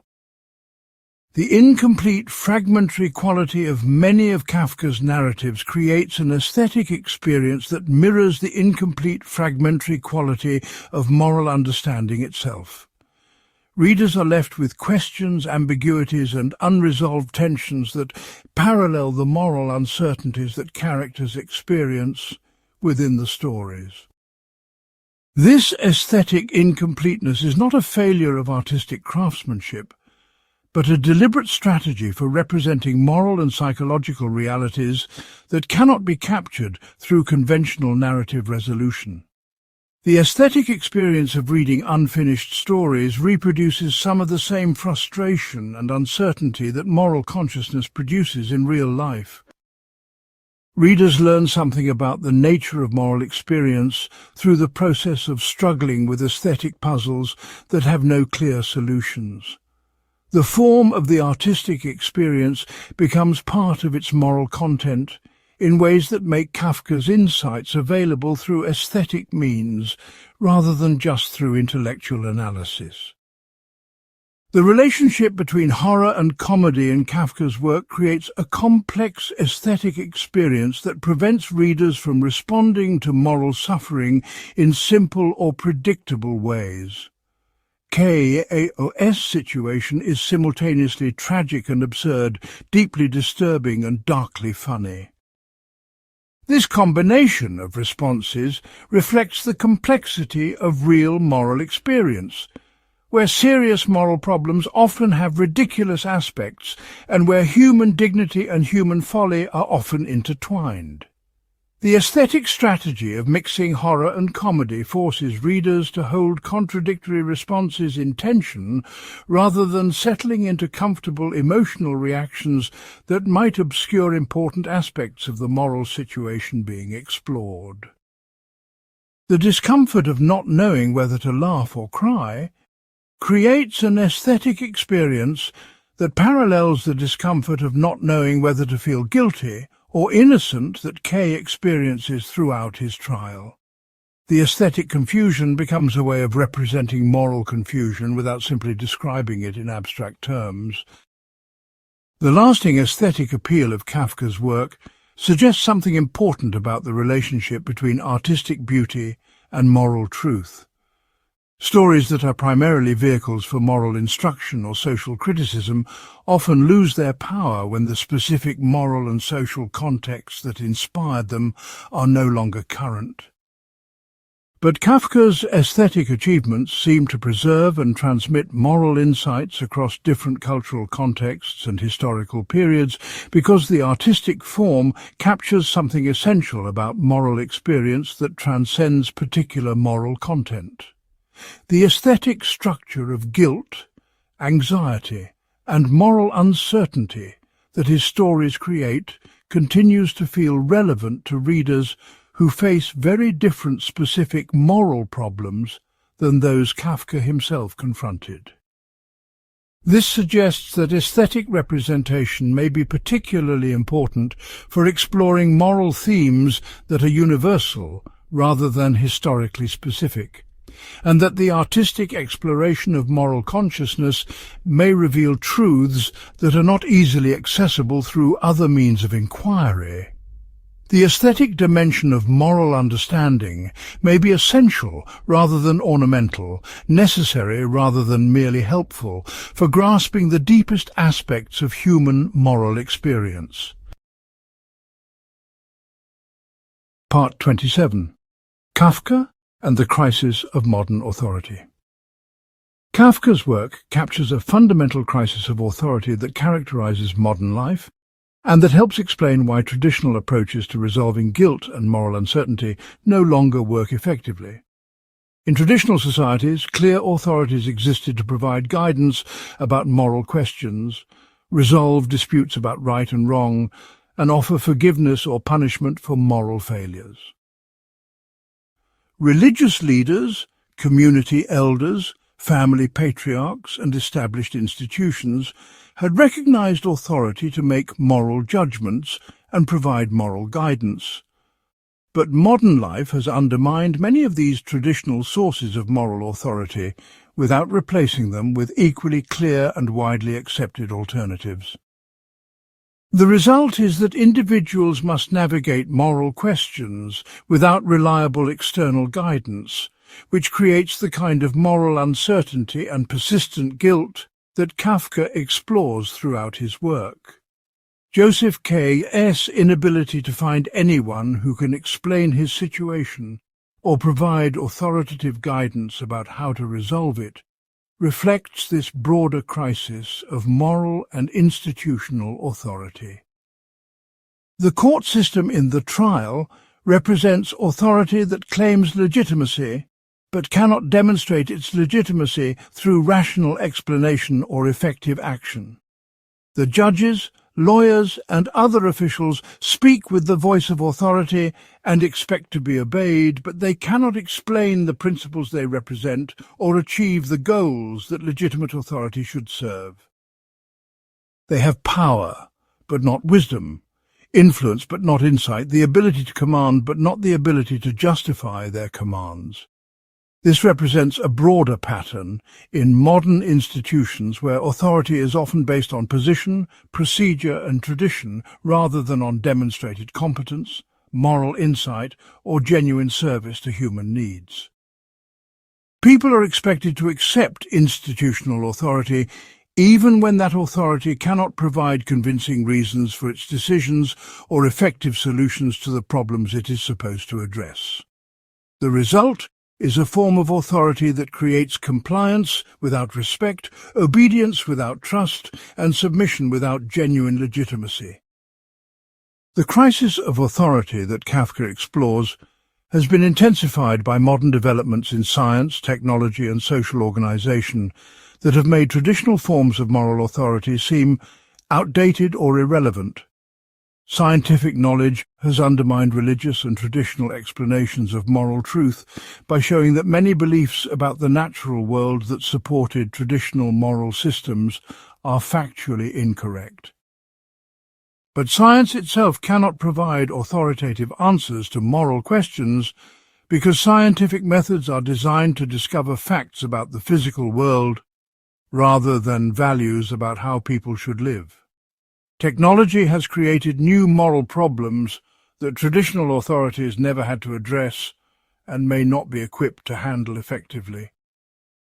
Social organization has become so complex that no individual or institution can understand all aspects of how social decisions affect human welfare.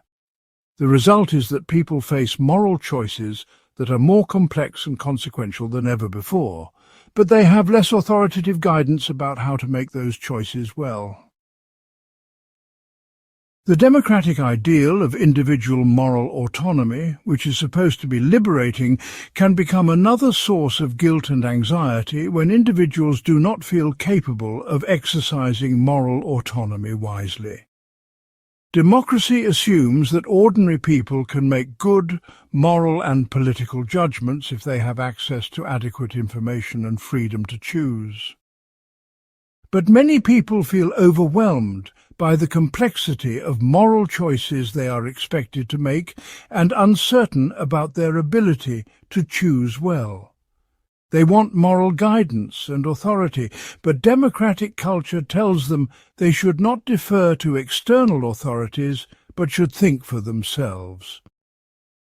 This creates guilt about not being autonomous enough to make independent moral judgments, combined with guilt about not being wise enough to make good independent judgments.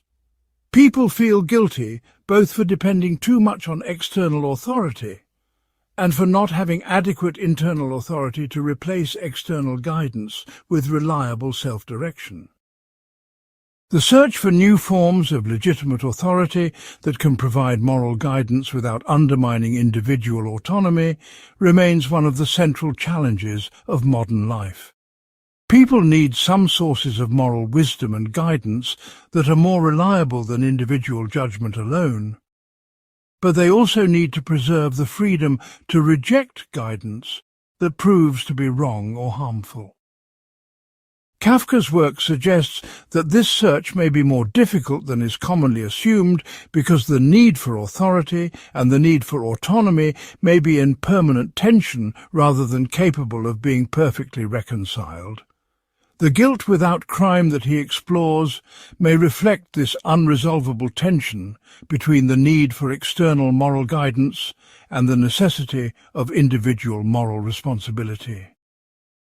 People may be condemned to experience guilt about their moral choices regardless of whether they follow external authority or rely on internal judgment, because both approaches have unavoidable limitations and moral risks.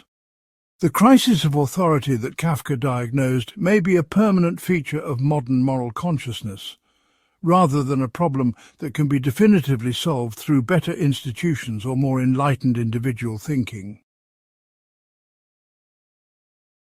Part 28. The Therapeutic Impossibility.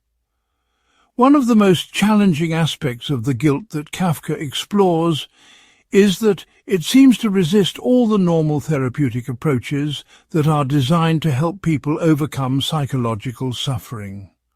Traditional therapy assumes that psychological problems can be resolved through better self-understanding, changed thought patterns, modified behaviors, or improved relationships. But the guilt without crime that Joseph K. experiences does not respond to any of these therapeutic strategies, because it is not really about specific psychological deficits that can be corrected through therapeutic intervention.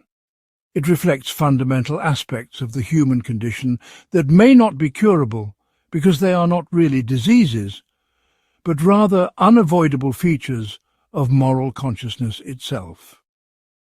Psychoanalytic therapy assumes that unconscious conflicts can be resolved by making them conscious and working through their emotional consequences.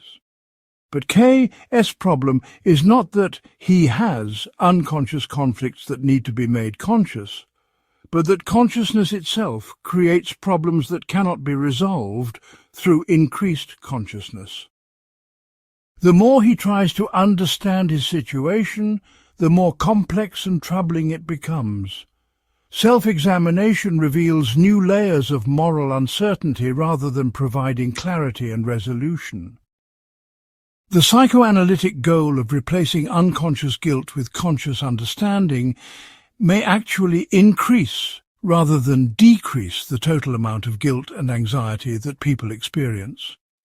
Making unconscious conflicts conscious can create new problems rather than simply solving old ones, especially when the conflicts reflect genuine moral dilemmas that have no clear solutions. Cognitive therapy assumes that psychological suffering is often caused by irrational thoughts and distorted perceptions that can be corrected through rational examination and behavioral experiments. But K.'s guilt may be based on accurate rather than distorted perceptions of his moral situation. He may be right to feel uncertain about his moral status and anxious about being judged, even if he cannot identify specific crimes he has committed. The moral universe may actually be as confusing and threatening as he experiences it to be. Cognitive therapy approaches that try to reduce guilt by challenging irrational thoughts about moral responsibility may miss the possibility that some guilt reflects realistic assessment of genuine moral problems rather than cognitive distortions that can be corrected through better thinking. The therapeutic goal of reducing anxiety and guilt may not always be appropriate if the anxiety and guilt are responses to real moral challenges that require serious attention rather than psychological adjustment. Behavioral therapy assumes that psychological problems can be addressed by changing actions and environmental circumstances rather than focusing primarily on thoughts and feelings. But K.'s guilt does not seem to be connected to specific behaviors that he could change in order to feel better. His problem is not that he is doing the wrong things, but that he cannot determine what the right things would be in his situation. Behavioral changes might reduce some symptoms of his distress, but they would not address the underlying moral uncertainty that creates his guilt. The behavioral approach of focusing on what people do rather than how they feel may miss important aspects of moral experience that cannot be reduced to patterns of observable behavior. Some forms of guilt may need to be experienced and understood rather than simply eliminated through behavioral modification techniques that focus on symptom reduction rather than on the moral meaning of psychological suffering. The therapeutic impossibility that Kafka explores suggests that some forms of psychological suffering may be existentially necessary rather than clinically pathological. The guilt, anxiety, and moral uncertainty that his characters experience may be appropriate responses to genuine features of the human condition, rather than symptoms of mental health problems that should be eliminated through therapeutic intervention. This does not mean that therapy is useless or that people should not seek help for psychological suffering, but it does suggest that the therapeutic goal should sometimes be learning to live well with unavoidable aspects of human existence rather than trying to eliminate all sources of psychological discomfort. Some guilt may need to be accepted and integrated into a mature understanding of moral life rather than cured through psychological techniques that promise to restore a state of innocence or certainty that may never have existed and may not be desirable even if it could be achieved. The therapeutic task may be to help people distinguish between guilt that reflects genuine moral problems and guilt that reflects psychological distortions, while also helping them develop the wisdom and courage to live well with the moral uncertainties that cannot be resolved through any form of therapy. Part 29. Contemporary Relevance, Digital Age Guilt. Kafka's insights about guilt without crime have become increasingly relevant in the digital age, where new technologies create unprecedented opportunities for surveillance, judgment, and moral confusion. Social media platforms, data collection systems, and algorithmic decision-making processes create conditions that are remarkably similar to the court system that Joseph K. encounters in The Trial. People find themselves being evaluated and judged according to criteria they do not understand, by authorities they cannot identify for actions they may not realize they have taken. Their digital traces create permanent records that can be used to make judgments about their character, reliability, and moral worth, but they have little control over how this information is collected, interpreted, or used.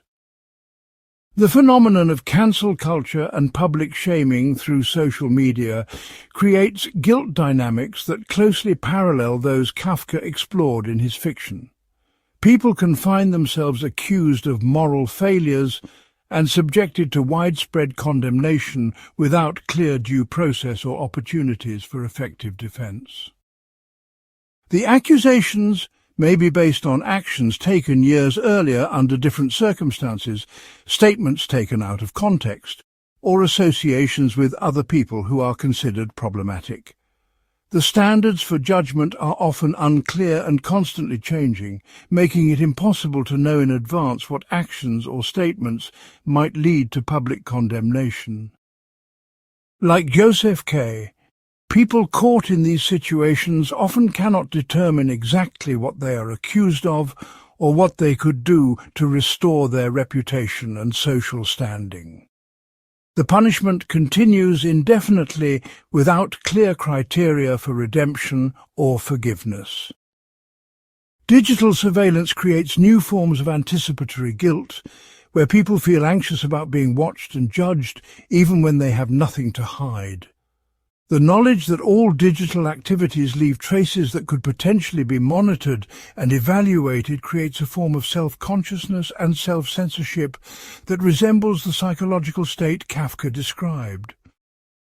People begin to edit their behavior, thoughts and expressions based on how they might appear to unknown observers who could be monitoring their communications, purchases, movements and associations.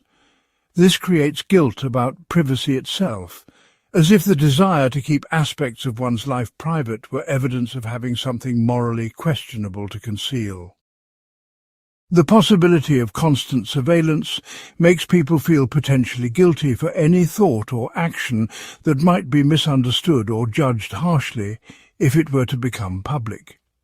This transforms the relationship between private life and public accountability in ways that create new sources of moral anxiety and self-doubt. Algorithmic decision-making systems create Kafka-esque situations where people are judged by processes they cannot understand or challenge effectively. Credit scores, employment screening algorithms, criminal justice risk assessments, and other automated systems make important decisions about people's lives based on data and criteria that are often opaque to those being judged. People may be denied opportunities, subjected to additional scrutiny, or treated differently without being able to understand why or how to improve their situation. The algorithms that judge them may incorporate biases and errors that they have no way to identify or correct. Like K.S. trial, these processes create accountability without transparency, judgment without explanation, and consequences without clear paths to appeal or redemption. The promise of objective, data-driven decision-making often produces results that feel arbitrary and unfair to the people subjected to them. The digital age has also created new forms of collective guilt related to the social and environmental consequences of technology use. People feel guilty about their digital consumption patterns, their contribution to electronic waste, their participation in systems that exploit workers and extract personal data. But individual actions seem inadequate to address these large-scale problems, creating the same kind of helplessness and complicity that Kafka explored in relation to other forms of institutional power. People cannot easily opt out of digital systems without sacrificing important opportunities and connections, but they also cannot participate without feeling complicit in practices they find morally questionable. This creates guilt about both participation and non-participation, action and inaction, that reflects genuine moral dilemmas about how to live ethically in technological systems designed primarily for efficiency and profit rather than for human flourishing. Kafka's exploration of guilt without clear crime provides a framework for understanding these contemporary moral challenges that traditional ethical frameworks may not adequately address. Part 30. Living with Unknowable Guilt, a Conclusion. After exploring the many dimensions of Kafka's insight about guilt without crime, we must confront the practical question of how to live well with moral uncertainties that cannot be resolved through better knowledge or more virtuous behaviour. The guilt that Kafka explored is not a problem that can be solved, but a feature of human consciousness that must be accepted and integrated into a mature understanding of moral life. This does not mean that all guilt is legitimate, or that people should passively accept every form of moral anxiety they experience. But it does mean that some forms of guilt may be existentially necessary rather than psychologically pathological, appropriate responses to genuine aspects of the human condition rather than symptoms that should be eliminated through therapeutic or philosophical intervention. Learning to live well with unknowable guilt requires developing a kind of moral humility that can accept responsibility without claiming moral certainty. This involves taking guilt seriously without being overwhelmed by it, acknowledging moral uncertainty without giving up the effort to live ethically. It means accepting that moral consciousness will always involve some degree of anxiety and self-doubt, because human beings must make consequential choices without perfect knowledge of their circumstances, motivations, or the likely outcomes of their actions. The goal is not to achieve moral perfection or psychological comfort, but to develop the wisdom and courage needed to act responsibly in situations where responsibility cannot be defined with complete precision. The acceptance of unknowable guilt also requires distinguishing between productive and destructive forms of moral anxiety. Some guilt motivates people to examine their behavior more carefully, consider the needs of others more thoughtfully, and take responsibility for their choices more seriously. This kind of guilt serves important moral functions, even when it cannot be completely resolved, because it maintains moral sensitivity and prevents moral complacency. But other forms of guilt become destructive when they paralyze action, undermine self-respect, or create cycles of self-criticism that serve no constructive purpose. Learning to distinguish between these different forms of guilt is an important skill for moral maturity. It requires developing practical wisdom about when moral anxiety is appropriate and when it becomes counterproductive. Living with unknowable guilt also involves accepting the social and political dimensions of moral experience, rather than treating guilt as purely individual psychological phenomenon. Some of the guilt that individuals experience reflects genuine problems with social institutions, cultural values, and collective practices that cannot be resolved through individual moral improvement alone. This guilt may appropriately motivate political engagement, social criticism, and efforts to reform institutions rather than just personal behavior change. But it also requires accepting that social and political action involves moral uncertainties and unintended consequences that create new sources of guilt rather than eliminating old ones. The goal is not to create perfect institutions, but to participate responsibly in ongoing efforts to make institutions more just and humane, despite the impossibility of achieving perfect justice through human action. This requires combining moral idealism with practical realism, commitment to social improvement with acceptance of human limitations. Ultimately, Kafka's exploration of guilt without crime reveals something essential about what it means to be human.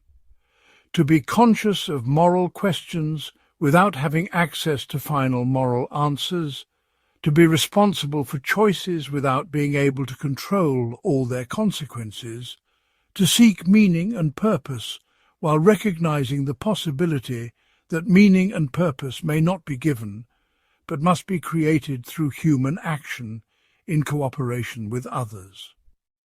The guilt that emerges from this situation is not a failure of moral reasoning or psychological health, but an appropriate response to the fundamental challenges of conscious moral existence.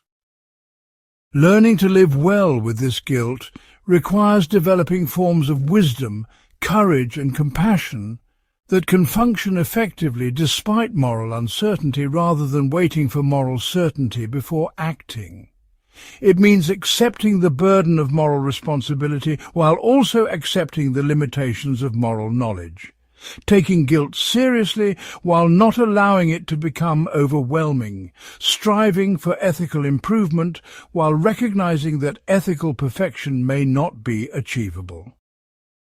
Kafka's contribution to our understanding of moral consciousness lies not in providing solutions to moral problems, but in helping us see moral problems more clearly and respond to them more wisely. His exploration of guilt without crime reveals aspects of human moral experience that might otherwise remain hidden or be misunderstood as purely personal psychological difficulties.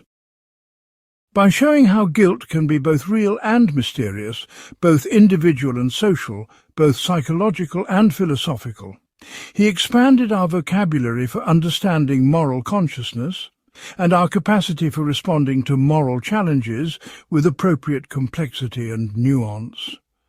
His work remains relevant not because it provides answers to moral questions, but because it helps us ask better questions and live more thoughtfully with the uncertainties that will always be part of moral life.